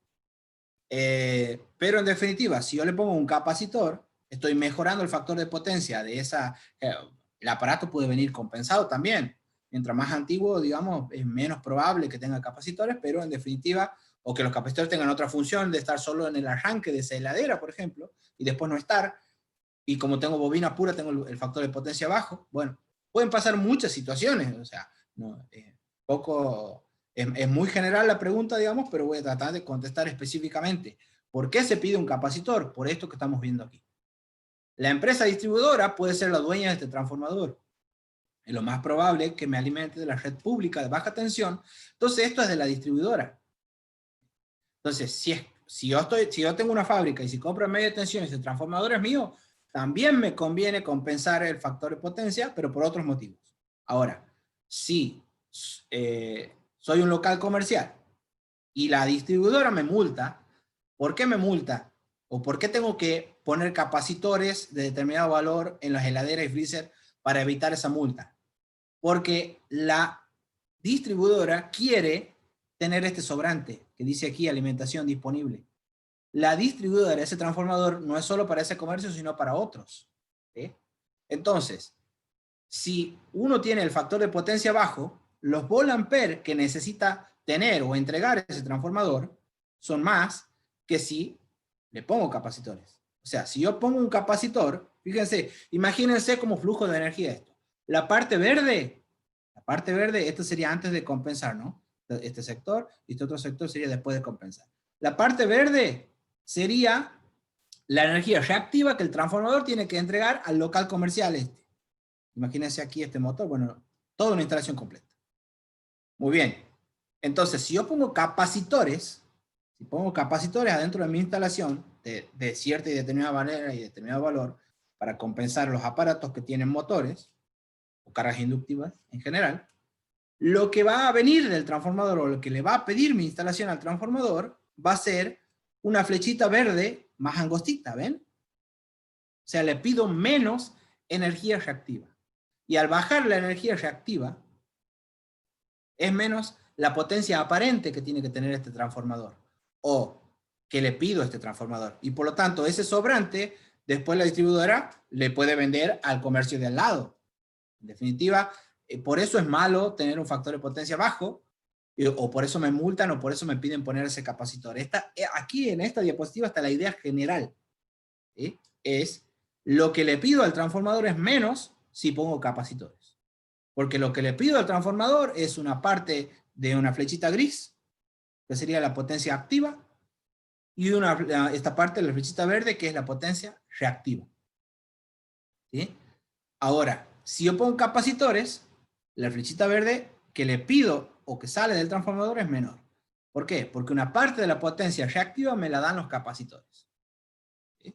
Entonces, al no pedirle tanto, a no pedirle tanta potencia reactiva a este transformador, su potencia aparente puede ser menor, o la que le pido es menor, y lo que sobra le vende a otro usuario, la distribuidora. Por eso quieren las distribuidoras que nosotros tengamos un buen factor de potencia, o sea, un factor de potencia alto. ¿Sí? ¿Otra pregunta, Emma? No sé si has hecho dos preguntas, o capaz que me he olvidado de una, o iban enganchadas, me parece. No, esta era todo parte de lo mismo. Era medio parecido todo.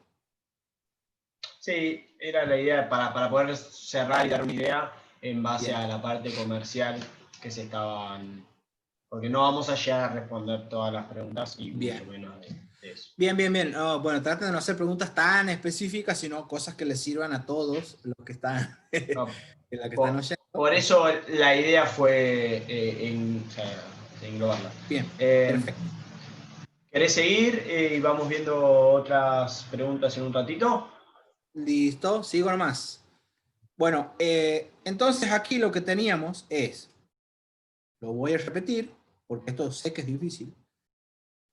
La flechita roja sería las bobinas o motores, o balastos de tubos fluorescentes, o bobinas de las lámparas de descarga del aparato del equipo auxiliar, o lo que sea que tenga en mi fábrica o mi comercio, me producen esta flechita roja. O me piden de la alimentación esta flechita roja. ¿Qué pasa cuando pongo capacitores adecuados y conectados de una manera específica, no al tonterazo ni de cualquier valor? Eso ya lo vamos a ver. Lo que están haciendo los capacitores es meter una potencia reactiva también, igual que la de los inductores, pero de signo contrario. Por lo tanto, la potencia reactiva total se hace más chica. La potencia reactiva total al meter capacitores es esta flecha naranja. Como esa flecha naranja incide en el resultado, que es la flecha celeste, esa flecha celeste se hace más cortita.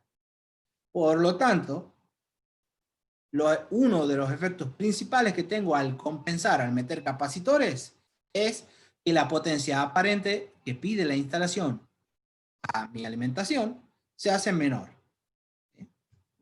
Entonces, el ángulo se hace más chico. El coseno del ángulo, por lo tanto, se hace más grande.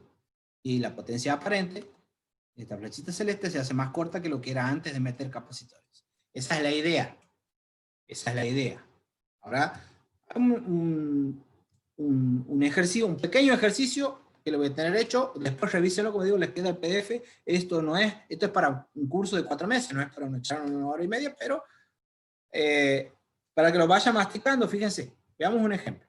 Usted tiene una carga trifásica de 10 kilowatts, con un coseno phi inicial de 0,7, o sea, bajo. Luego se instalan capacitores, de tal manera que ahora el coseno phi es 0,95. Esos son mis datos entonces. Tengo una carga trifásica de 10 kilowatts, de potencia activa entonces, 10 kilowatts, 10.000 watts. Su factor de potencia era 0,7, le pongo capacitores y ahora su factor de potencia es 0,95. ¿Qué pide el ejercicio? Calcule la corriente y la potencia aparente antes y después de la corrección. Esto viene a colación justamente con una de las preguntas que había al principio que habían hecho por Instagram. ¿Qué efecto tiene sobre el valor de los amperes, el valor de la corriente, el hecho de poner un capacitor? Y la otra pregunta es ¿cómo influye la corrección en la potencia que debe suministrar el transformador? Que es lo que venimos hablando. Bueno, esto está hecho así a lápiz, digamos, pero la potencia es 10.000 watts o 10 kilowatts. ¿Sí?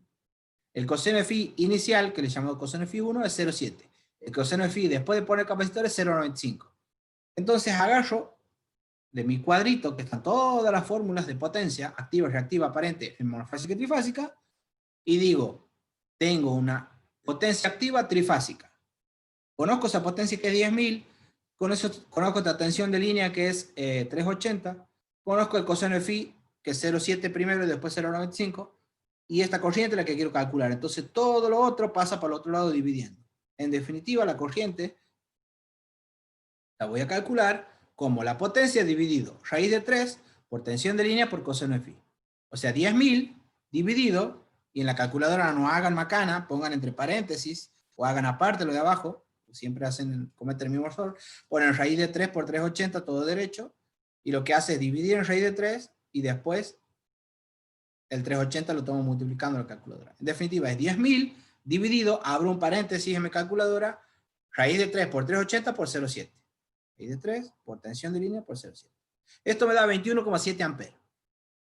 Esa sería la corriente que consume esta carga de 10.000 watts o de 10 kilowatts, supongamos que sea un motor, o una instalación completa, no importa, que tiene un coseno de phi de 0,7. Ahora, pongo capacitores en esa instalación o en esa máquina o en ese motor, y el coseno de phi sube a 0,95. La corriente ahora se calcula de la misma manera que antes, pero cambia a este valor, el coseno phi. Ahora es la misma potencia, 10.000 watts, porque eso depende del consumo, ¿verdad? Sobre raíz de 3 por 380 por coseno de phi, que ahora es 0,95. ¿Cuánto da la corriente? 15,99 amperes. O sea, el mismo aparato, o la misma instalación, si quieren, con los mismos watts de potencia activa que pida, si su coseno phi es 0,7, la corriente es 21,7 amperes. Si su coseno de phi es 0,95, su coseno de phi aumenta, la corriente baja, así 16 amperes. ¿Sí? Entonces, esto imagínense una instalación que tiene 100 y pico de amperes, 200 amperes por fase. Yo puedo tener un pequeño ahorro de energía, no solamente en la multa o lo que sea, sino que también en el calentamiento de los cables. ¿Por qué? Porque el calentamiento de los cables depende del cuadrado de la corriente, el famoso I cuadrado por R, el efecto Joule. Entonces, si la corriente aumenta el doble, el calor en ese cable es 4 veces más. Si la corriente aumenta el triple, el calor en ese cable es 9 veces más. Eso quiere decir, o así es como se va a interpretar el famoso I cuadrado por R, que es el efecto Joule. Por lo tanto, es una buena política hacer que los amperes sean menores. ¿Cómo hago que los amperes sean más chicos en esos cables? Bueno, hago que el coseno de phi sea mayor. Entonces, la potencia aparente que tenía antes, la potencia aparente, si vemos nuestro cuadrito, potencia aparente, es simplemente voltaje por corriente, si estoy en monofásica, si estoy en trifásica, raíz de 3 por tensión de línea por corriente. Entonces, calculo cómo era antes de que yo corrija el factor de potencia en esta instalación, y era lo que le pedía el transformador, 8.246 voltamperios. O sea, 380 por 21,7. En cambio ahora, después de corregir el factor de potencia, tengo 380, perdón, me he olvidado de la raíz de 3, no importa, la relación va a ser la misma. He cometido un error aquí, falta la raíz de 3. Y le va a llegar así el PDF porque ya le he dado a Pato para que les mande así. Pero en definitiva, la conclusión va a ser la misma. va a ser que la potencia aparente va a ser menor. Falta raíz de 3, pero por 380 por estos 15,99 o 16, si lo quiero redondear, me va a dar menor potencia aparente. ¿Eso qué va a hacer? Que el transformador caliente menos, por ejemplo. Que esté menos sobrecargado, si tengo mi fábrica y tengo mi propio transformador. Ahora, si el transformador es de la distribuidora, ¿voy a decir que me importa? No, porque en realidad me va a multar si es 0,7 y capaz que con 0,95 no.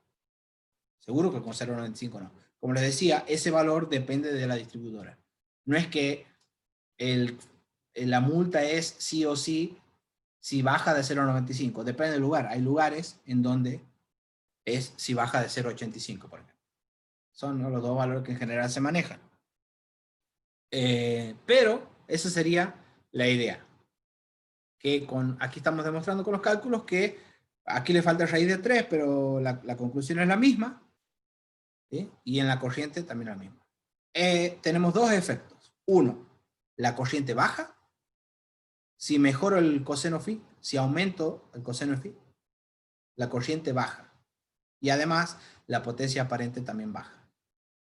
Y además no me multan, sería una tercera ventaja. Ahora, ¿cómo se relaciona la potencia y la energía? Nos ha quedado un poquito, capaz que nos queda un poquito corto el tiempo, así que algunas cosas vamos a hacer énfasis y otras. Aquí lo voy a hacer rapidito porque la mayoría ha contestado que conoce la diferencia entre potencia y energía. La potencia es energía dividido tiempo. Es la velocidad con la que realiza un determinado trabajo o con la que se consume o se entrega determinada energía, por ejemplo.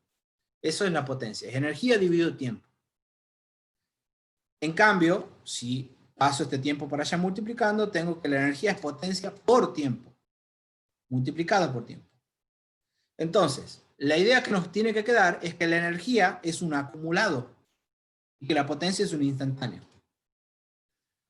La potencia, una lámpara de 60 watts, es 60 joules de energía me consume por cada segundo que pasa. Eso sería una lámpara de 60 watts.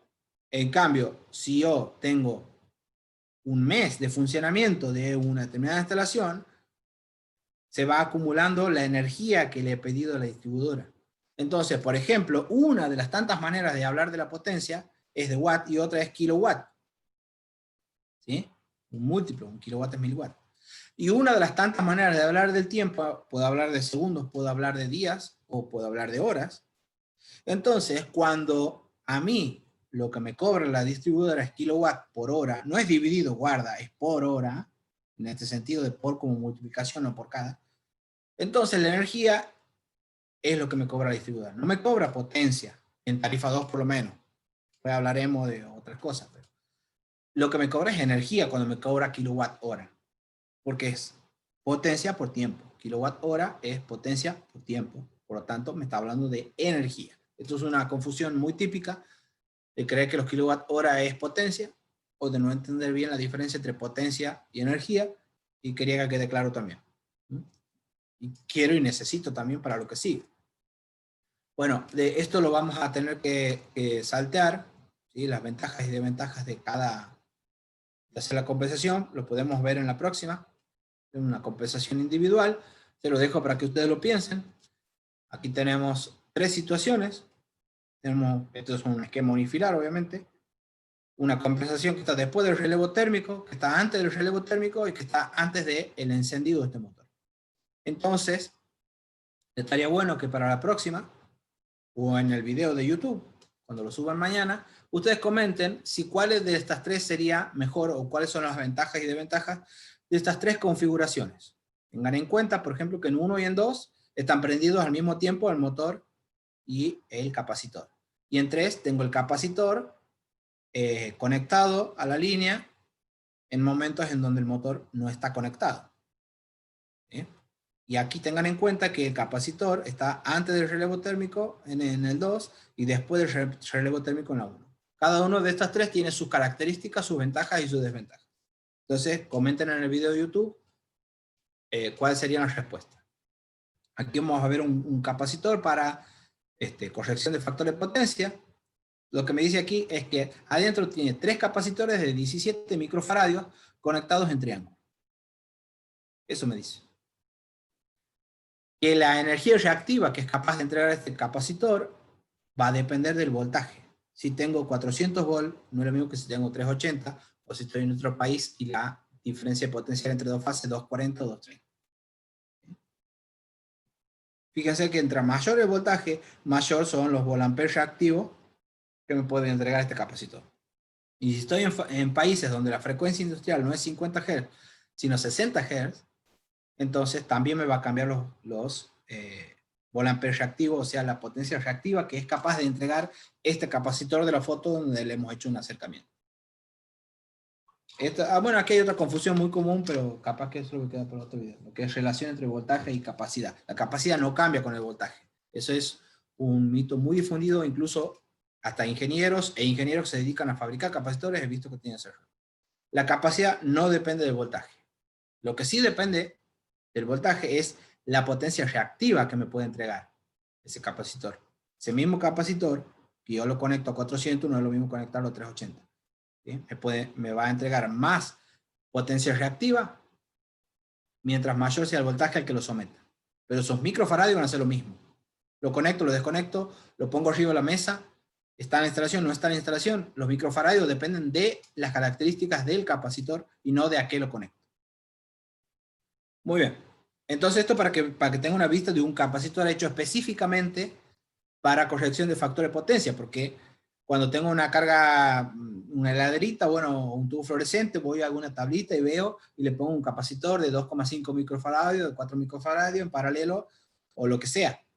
Pero cuando tengo un motor trifásico, o cuando tengo una compensación centralizada, el capacitor en general no lo pedimos en microfaradios, sino en kVA, en kilovolt reactivo. ¿Sí? La potencia reactiva que es capaz de entregar. Son capacitores diseñados específicamente, ¿sí?, para corregir el factor de potencia. Y bueno, aquí tenemos cómo calcularíamos los aparatos de maniobra y protección y los conductores de alimentación de esos capacitores de factor de potencia. Porque cuando yo conecto un capacitor, hagan de cuenta que estoy conectando un cortocircuito. O sea, una corriente de inserción muy grande tiene un capacitor. Entonces, más cuesta en vacío, obviamente, inicialmente. Entonces, se calcula de esta manera, que es, lo voy a dimensionar al cable que lo alimente ese capacitor como si fuese que la corriente que va a circular es 1,5 veces la corriente nominal del capacitor. ¿Sí? ¿Por qué? Porque el capacitor está diseñado para un 30% más de lo que dice en forma permanente y porque tiene un margen de un 10% de tolerancia, o sea que puede ser mayor un 10% de lo que realmente ahí me dice, y si multiplico esos dos valores y redondeo me da este 1,5 que es un factor. Esto se ha sacado la parte 5 de la EA. La EA dice pocas cosas de la corrección de factor de potencia, pero una de las cosas que me informa es esto, que tengo que calcular los cables y la térmica que alimenta ese cable que va a alimentar al capacitor, factor de potencia o de corrección de factor de potencia, como 1,5 veces la corriente nominal del capacitor. ¿Y cómo es la corriente nominal del capacitor? Esa Q que veíamos recién, la potencia reactiva, dividido raíz de 3 por tensión nominal. ¿Sí? Los 380, los 400, depende en qué sistema estamos. Y si la protección es regulable, o sea, tengo una caja moldeada, tengo que agarrar y regular a la protección magnética, ¿sí? Porque en definitiva lo protegemos al capacitor contra cortocircuitos, no lo protegemos contra sobrecarga, solo lo protegemos contra cortocircuitos. Si es térmica unipolar, si es térmica para shielding común, tiene que ser curva D. Y si es una caja moldeada, por ejemplo, una protección regulable, el seteo, digamos, de esa regulación tiene que ser 15 veces esta parte. 15 veces la corriente nominal del capacitor, que sería Q dividido raíz de 3 por tensión nominal. Muy bien. Ahora, ¿qué relación hay entre la energía activa, reactiva y aparente? Porque hace rato hablamos de la potencia. Bueno, lo mismo. Sustituimos la palabra potencia por la palabra energía. Y sustituimos los watts por watt hora, ¿sí? Los volt-ampere por volt-ampere hora, y los volt-ampere reactivos por volt-ampere reactivo hora. Están en las mismas posiciones. La potencia activa es watt hora o kilowatt hora, por ejemplo. Perdón, la energía activa.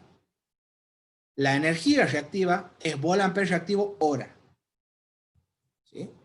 Y la energía aparente, que antes aquí era la S, la potencia aparente, y antes era volt-ampere, ahora es volt-ampere hora. Están puestos exactamente en la misma relación. Ese ángulo sigue siendo phi.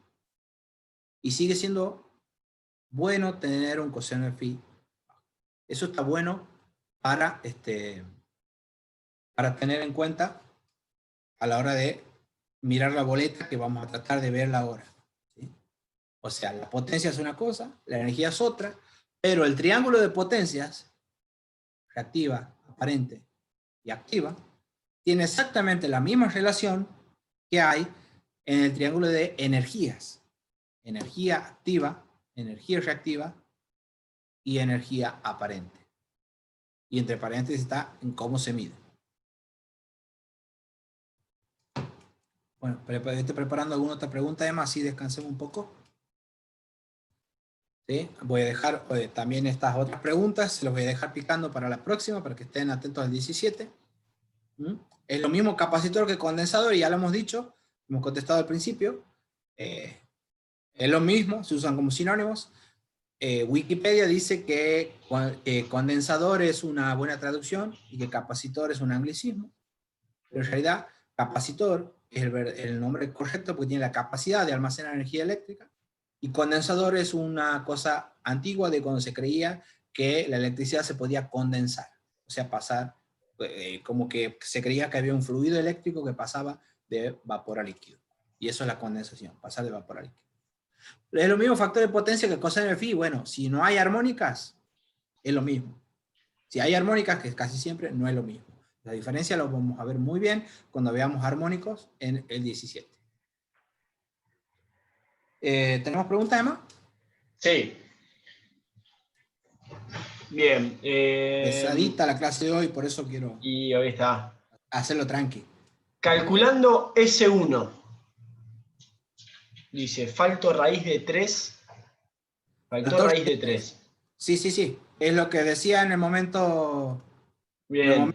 que estaba repasando esto, decía, raíz de 3 me ha faltado aquí. Pero, bien, porque quería saber si la aparente debe dar mayor que la activa siempre. esa es otra cosa, ya lo vamos a ver. Pero aquí, bien, si se fijan, en el trifásico, raíz de 3 es lo que deberíamos haber utilizado, pero me he comido ese raíz de 3. En definitiva, la relación va a ser igual. La potencia aparente antes de compensar es mayor que después de compensar. Estamos hablando de la aparente antes y después. Ahora, otra cosa es la otra pregunta. ¿Cuál debe ser mayor que cuál? ¿Cómo no la pregunta? No, si la aparente debe dar mayor que la activa siempre. Si la aparente debe dar mayor que la activa siempre, sí. Mayor a lo sumo igual en un caso ideal que coseno de phi sea 1. Pero la flechita celeste siempre va a ser más larga que la flechita verde. A lo sumo igual. Pero siempre va a ser mayor, porque es la hipotenusa de un triángulo. Entonces, en un triángulo rectángulo, siempre la hipotenusa es más larga que cualquiera de los dos catetos. No hay vuelta. Si me da otra cosa, porque he hecho mal los cálculos. Pero muy bien la pregunta, porque realmente era una aclaración que por ahí uno la da por hecho, pero no todos...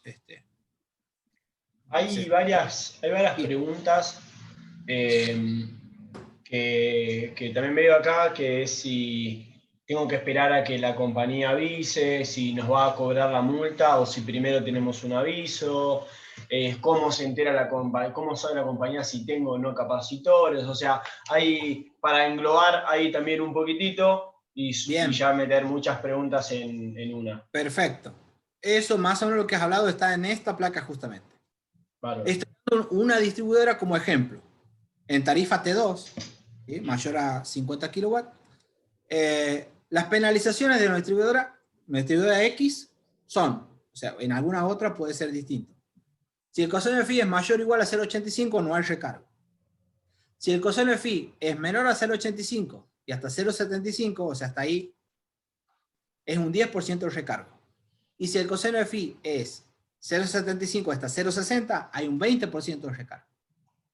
¿sí? O sea, mientras más bajo es el factor de potencia, mayor recargo me están metiendo. Si es 0,85 o más, en esta distribuidora ejemplo, en otra será 0,95. Entonces, no hay recargo. ¿Sí? Si me falta poquito, un 10% de recargo. Si me falta mucho, un 20% de recargo. Ahora, si es menor a 0,60, y aquí está una de las preguntas, sujeto a suspensión de servicio previa notificación. O sea, no es que te multan. Primero es una advertencia. Al siguiente periodo, si no lo has corregido, multa. Ahora, si el coseno FI ya es muy guaso, digamos, si es muy bajo, lo que hacen es, te notifican de que si no lo corriges, no que te multan, ya directamente te retiran el medidor y se lo llevan a la casa, digamos. Sujeto a suspensión de servicio, quiere decir eso. Te van a sacar el servicio si el factor de potencia es menor a 0,60 y no lo corriges. Primero te llega una advertencia y te dan un plazo. Generalmente es hasta el siguiente periodo, hasta la siguiente boleta. Entonces, si después de ese plazo no has corregido tu factor de potencia, chao, te cortan el suministro, te quedas sin energía. Se llevan su medidor a la casa. ¿Sí? Entonces, eso del 10 y del 20 y de sujeto de suspensión no es de una.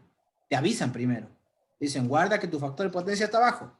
En la siguiente, si sigue bajo, bueno, listo, ya te metió la multa que te corresponde. Ahora, si es muy bajo, lo que te dicen, la próxima no te recargo, sino lo que hago es cortarte la energía, el suministro de energía. ¿Sí? Así que bueno, creo que ahí estarían contestadas esas preguntas. Y bueno, esto es simplemente para recordar que el triángulo de potencias tiene las mismas relaciones que hay entre el triángulo de energías. ¿Sí? Muy bien. Entonces esto sería una distribuidora ejemplo, pero más o menos este sería el comportamiento. Primero una advertencia y después un recargo. El recargo es chico, si me falta poco para el valor que ellos quieren. El recargo es grande, si me falta mucho para el valor que ellos quieren. Ahora, si me falta muchísimo, la advertencia no es corregirlo, sino corregir lo que te multamos, sino que la advertencia es corregir lo que te cortamos el suministro. En lenguaje llano creo que se entiende mejor. Bueno, esto es un ejemplo de una boleta, ¿sí? Mucho le va a quedar para pensar y masticar a ustedes, pero vamos a tratar de aprender a leerla. Esto es una factura cualquiera y no va a tener el mismo formato en todas las distribuidoras. Por eso es que se hace difícil hablar de algo general en un tema como este, pero yo sé que es un tema muy pedido y como le esquivamos siempre a la boleta, porque se hacen cosas que son para todo el país, no aprendemos a leerla nunca. Hoy vamos a tratar de aprender a leerla con esta de ejemplo que seguramente es muy similar a las otras. ¿Sí? ¿Qué tenemos aquí? Lecturas de energía. ¿Qué son estas cuatro? Aquí estoy hablando de una tarifa T2, ¿sí? Donde me avisa, fíjense, el coseno phi. Una tarifa T1 no va a decir el coseno phi. Una tarifa T3 me va a decir tangente de phi. Entonces yo sé que esta es una boleta de una T2 porque me habla del coseno de phi. Muy bien. Entonces, me da cuatro valores ahí que son de energía. Kilowatt ampere reactivo hora o kilowatt hora, depende del caso. La primera es la potencia reactiva. 2082 es lo que he consumido de potencia reactiva en este periodo. Y después también hay una medición que está por zona horaria o por horarios. No es lo mismo o no le da lo mismo a la distribuidora que vos consumas mucho a la hora que todos están consumiendo, a la hora pico que es de 18 a 23, de 6 de la tarde a 11 de la noche, a que vos consumas en una hora que se llama valle, que es de 11 de la noche a 5 de la mañana, o a que consumas en un horario que es en el horario que se llama resto. Esto es igual en todas las distribuidoras, tienen la misma jerga, ¿no? Por lo menos en Argentina. En el horario resto es de 5 a 18 horas. O sea, de 5 de la mañana a 6 de la tarde, el consumo en general es más o menos. De 6 de la tarde a 11 de la noche, el consumo es mucho. Y de 11 de la noche a 5 de la mañana, el consumo es poco. A lo sumo queda un par de luces prendidas, qué sé yo, es poco. Entonces, eso quiere decir con resto, pico y valle. Entonces, hay determinadas cosas que dependen, o determinadas medidas que toman las distribuidoras para desalentar que vos consumas en la hora pico, sino que vos tu consumo lo hagas en otro horario. ¿Sí? Entonces, por ejemplo, el precio del kilowatt hora no es lo mismo en cada una de estas. En una casa no busquen esta boleta, ¿no? Yo creo que queda claro para todos. No creo que en alguna distribuidora del país multen a casas particulares. Si es así, infórmenme, coméntenme, así nos enteremos. Pero más o menos, creo que todos tienen en claro que estamos hablando de comercios y de industrias. Una boleta de este estilo lo voy a tener ahí. ¿Sí? Entonces, la potencia activa en determinado horario, pico, resto, pico y valle, y la potencia reactiva. Esto es lo que informan estos 4 numeritos. ¿De dónde sale este coseno phi 0,8? Bueno, de aplicar las fórmulas que venimos viendo. Intenten ustedes. ¿Sí? Lo que hay que hacer es esto. Tenemos aquí.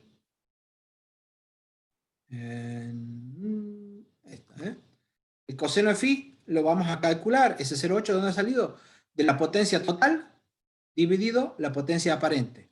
La potencia aparente no nos dan la Q y la P en esa boleta. La Q es lo primero que nos dan.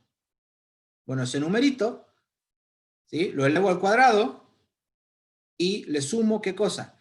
Los 3, pico, resto y valle, todo eso lo sumo y lo elevo al cuadrado, saco raíz cuadrada y ahí tengo la aparente. Y lo pongo aquí abajo. Y aquí arriba, ¿qué pongo? La suma de pico, resto y valle. Y eso me tiene que dar 0,8. Si no, la distribuidora me está estafando. ¿Ah? Entonces, eso así es que vamos a utilizar ese conocimiento en esta boleta. La primera es reactiva y las otras 3 son activa en pico, resto y valle. ¿Sí? Estamos hablando aquí de energía y recién yo lo estaba mostrando potencia, pero la relación de fórmula es la misma. ¿Sí? O sea, la energía aparente, ¿sí? Es la energía activa al cuadrado más energía reactiva al cuadrado. Pitágoras, la flechita celeste que veíamos. Entonces, esa energía aparente, ¿cómo lo vamos a calcular? Sumando estas 3, las activas en pico, resto y valle, a ese número que nos resulta lo elevamos al cuadrado, que sería la activa al cuadrado, lo sumamos, la reactiva, de 2082 al cuadrado, sacamos raíz cuadrada de todo eso y me da la energía aparente. Fíjense que con la boleta, pero una de las preguntas del principio, puedo tener cierta información de muchas cosas. Muy bien. Entonces, ¿cómo calcularía el coseno de phi? Calcularía esa energía activa, sumo pico, resto y valle, porque es un acumulado, la energía, y hemos entendido eso cuando hemos visto la diferencia entre potencia y energía, sumo pico, resto y valle, y lo pongo arriba, a ese número. Y abajo, ¿qué pongo? La energía aparente que acabamos de calcular de esta manera. Entonces, eso me tiene que dar 0,8, porque es lo que dice la distribuidora que tiene que ser. Entonces, en este caso, como tengo esa distribuidora de ejemplo, tengo esta distribuidora, como es menor a 0,85, pero todavía no ha bajado de 0,75, el recargo es 10%. ¿Listo? Entonces tenemos coseno de phi 0,8, o sea, abajo, el recargo es 10%. Esto es lo que se ve aquí. Entonces, vemos otra parte de esa misma factura. Tenemos esta energía activa. ¿De dónde sale ese número? De sumar pico, resto y valle. Le tiene que dar esto. ¿Sí? Salvo por un redondeo que hay por ahí, por eso aquí le da con comas. Pero sumamos pico, resto y valle y esa es la energía activa. ¿Sí? Demanda ya se refiere a potencia, no a energía, pero eso es para otro día. Sale de sumar esos 3 números que les decía. Ahí les va a quedar para que se acuerden. ¿Y de dónde sale este otro número? La demanda excedida. Bueno, sale de que uno hace un convenio, ¿sí? Con este tipo de tarifas grandes, con la distribuidora, y le dice que en punta o pico, digamos, en ese horario pico o punta, cuando hablo de demanda aquí, estoy hablando de potencia de kilowatt, aunque aquí está mal, la K tendría que ser minúscula y W mayúscula, aquí está al revés, no importa, pero en esta factura lo que tengo es que lo que he declarado que iba a consumir en hora pico era una demanda de 10 kilowatts y resulta que en algún momento de este bimestre o de este mes, mejor dicho, porque estas facturas son mensuales, he pedido 27 kilowatts, 27,02. O sea que me he excedido de lo que realmente le he dicho a la distribuidora que iba a consumir. En potencia, en un determinado pico. Y en realidad tiene que acumularse un 15 minutos, pero en definitiva es un pico. Tómenlo como instantáneo. Entonces, ese numerito sale de aquí. De hacer 27,02 menos 10 me da 17,02. Entonces esa es la demanda excedida. Cuando me diga demanda, en la jerga de las distribuidoras, cuando me dicen demanda en la boleta, se refieren a potencia. Cuando me dicen energía, me dicen energía. Pero cuando me dicen demanda, se refieren a potencia. ¿Por qué? En una casa no está esto en la boleta, pero en un comercio, en un shopping o en una industria, voy a tener este apartado, demanda excedida, porque yo he declarado que en horario pico iba a consumir 10 kilowatts y resulta que en algún momento he consumido 27 kilowatts. Me excedo 17, listo, multa, y me cobran esto. Entonces, por ahí, muchas veces, esto es importante, por eso es importante aprender a leer la boleta, porque muchas veces tenemos un montón de dinero, 10.000 pesos en este caso, y si le sumamos los impuestos que incluyen estos 10.000 pesos, un poco más, pero por haber encendido bombas de riego automático en horario pico. Y a lo mejor, en un predio grande supongamos, y a lo mejor era tan simple como poner un timer o poner una programación o poner otra cosa o decirle al encargado que prenda las bombas en otro horario que no sea el horario pico. Y así esta persona a lo mejor se hubiera ahorrado 200.000 pesos en un año o 1.000.000 de pesos en un año. Entonces, es importantísimo saber leer la boleta y saber que no depende o no afecta solamente el coseno phi. Por eso me gusta más hablar de compensación de energía reactiva que de corrección de factor de potencia. Pero, en definitiva, esta sería la idea. ¿Sí? Sale de restar esos dos, ese 17. ¿Y de dónde sale este otro número? Recargo por coseno de phi, 2.467 pesos. Bueno, porque si sumo todo esto, si sumo estos tres ítems, toda esta plata, más esta, y le saco, me da algo así como 24.670. Hagan después la prueba. Entonces, si saco el 10% de eso, es 2.467. En definitiva, el coseno de phi, ese 10% de recargo está aquí. Este es 2.000 pesos. Pero el 10% de mucho es mucho, el 10% de poco es poco. Entonces tengo que tener cuidado en estas partes también. Y ni hablar de los impuestos, que eso ya es muy relativo según la boleta. ¿Dónde salen estos números? Son impuestos. IVA inscripto 27% en este caso, pero el 27% de esto. ¿Sí? Contribución única 6,3%. ¿De qué? 6,3% de qué? De esto. Entonces, si bajo estos números, baja esto y baja los impuestos. Es increíble. O sea, uno por ahí ve y dice, si mira solamente el coseno phi, dice, 2.400 pesos con respecto a 40.000 de esta boleta, no es nada. No, es muchísimo. Si uno se pone a ver, o muchísimo lo único que puede hacer, lo que uno puede hacer, si se pone a ver la demanda excedida en horario punta, ¿sí? Y si se pone a ver el coseno de phi y se pone a ver los impuestos, ¿sí? La tasa de energía municipal, ¿sí? Es un determinado porcentaje, ¿pero de qué? De esto. Entonces, mientras más grandes son estos numeritos, más grande es este, entonces, por más que estos porcentajes de impuestos sean fijos, más grande es el resultado total. Esa sería la conclusión. ¿Sí? Entonces, hay mucho de lo que podemos hacer asesorando a nuestros clientes y por supuesto cobrando nuestro dinero por esos servicios, si nosotros sabemos leer la boleta y sabemos qué información nos brinda y qué medidas podemos tomar. No siempre va a ser meter unos capacitores para corregir el factor de potencia. Como les decía, por ejemplo, aquí tengo 10.000 pesos de multa por demanda excedida. Si esto es una fábrica que está a las 24 horas, es medio difícil. Ahora, si es una bomba de riego, a lo mejor puedo poner esas bombas de riego en otro horario y listo. Ya no pongo esa potencia en el horario punta. Y ahorro un montón de plata. Muy bien. Esto es un comentario que los porcentajes o los impuestos dependen de muchas cosas. No es igual en todos lados. Aquí aclara Aquí da un ejercicio que les voy a proponer para ustedes. Y aquí, esto sí me voy a tener que detener un segundito. ¿Sí? Esto es una tablita que me ayuda a hacer un acercamiento, para la próxima se lo tengo que tener mejor, a calcular cuál es el Q de capacitores que tengo que poner a una determinada instalación. Este sería mi objetivo. ¿Cuál sería la potencia en volt-ampere reactivo que tengo que poner de capacitores? Es igual a la potencia por tangente de phi menos tangente de phi'. O sea, tangente de phi antes de compensar y menos el tangente de phi que quiero llegar después. ¿Sí? Entonces, ¿cómo hago eso si lo que tengo es coseno de phi? Bueno, esta tablita me da tangente y coseno. Vamos a ver si lo podemos ver aquí. ¿Sí? Si no lo hacemos bien la próxima.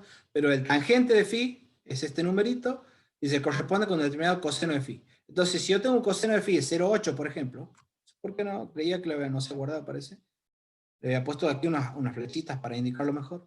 Si tengo un coseno de phi de 0,8 y quiero pasar a un coseno de phi de 0,95, ¿sí? Lo que tengo que hacer es, por esta columna están los existentes y por esta columna están los que quiero llegar.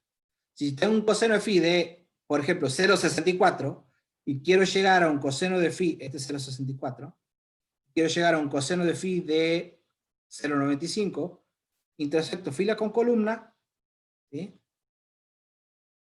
Y el factor que me da es 0,871. Ese numerito sería este paréntesis. La potencia que tengo lo multiplico por 0,871 y ahí lo que voy a tener es los volt-ampere reactivos de capacitores que necesito comprar para corregir esta instalación. Ese sería el objetivo final, en definitiva, y así se leería esta tabla, que quiero que la observen con cuidado. Como les digo, esto no es para un día, aquí hay un acercamiento para que se vea mejor, ¿sí? Y les dejo unos ejercicios. Pero yo creo que es muy pesada esta clase como para seguir abundando hoy. Así que muchísimas gracias. Me encuentran en YouTube como David Ezequiel Palavecino. También tengo una plataforma de cursos que se llama David Palavecino capacitaciones.tienda.com. ¿Sí? Espero que les haya gustado, les haya servido, que se hayan llevado algo nuevo de la clase de hoy. Pero armónicos, compensación automática, cómo es más o menos un relé barimétrico que me va conectando y desconectando capacitores, porque está monitorizando la instalación y si prendo un determinado motor a tal hora, me toma decisiones, me pone capacitores según el horario. Eso lo vamos a ver a clase que viene, que es el 17. ¿Tenemos alguna pregunta, Emma? Tenemos una y creo que ya con esta podemos ir Sí, cerrando. ya estamos fuera de horario. No tengo ni la carta ya. Por eso. Sí, hoy Entre está valle y jodido. resto, Sí. ¿en cuál conviene trabajar? Y en general, eso nos va a decir, porque lo que pasa es que hay cosas muy variables. Quería, bueno, me han sacado ya la pantalla, pero quería mostrar. Uy. Lo que tenemos que ver ahí en nuestra boleta, ¿sí? Me conviene, si quiero prender una bomba, por ejemplo, fuera del horario pico, me conviene en el horario valle, digamos. Pero es a la madrugada. Entonces, hay otros factores que influyen. Por ejemplo, el ruido que puede molestar a los vecinos, o qué sé yo, qué tipo de predio es. O el encargado de la jardinería te dice, no conviene regar a esa hora, conviene regar a otra hora. Son decisiones que se van tomando muy distintas según el caso. Pero, como les digo, tengan en cuenta este tip porque son casos que yo he conocido y se ha podido solucionar simplemente cambiando el horario de prender bombas de riego automáticas que estaban con demanda excedida fuera de pico. Pero como nadie sabe leer las boletas, creían que había que poner capacitores y no era capacitor. Y te terminan ahorrando 50.000 pesos en una sola boleta, por ejemplo. Que, bueno, si lo piden, si se Con lo pueden... respecto a esas automatizaciones, si alguien tiene alguna consulta, tenemos en nuestro canal de YouTube varios webinars de Jorge Tapia, donde habla justamente muy bueno, de este tipo de automatizaciones. Sí. Bien. Bueno, espero que les haya gustado. Nos vemos la próxima. Y quedan las Gracias, consultas. David. Y quedan para la próxima. Gracias. Chau, Gracias. chau. Gracias, Emma. Gracias a todos por participar. Hasta la próxima. Nos vemos. Chao, suerte. Chau, chau.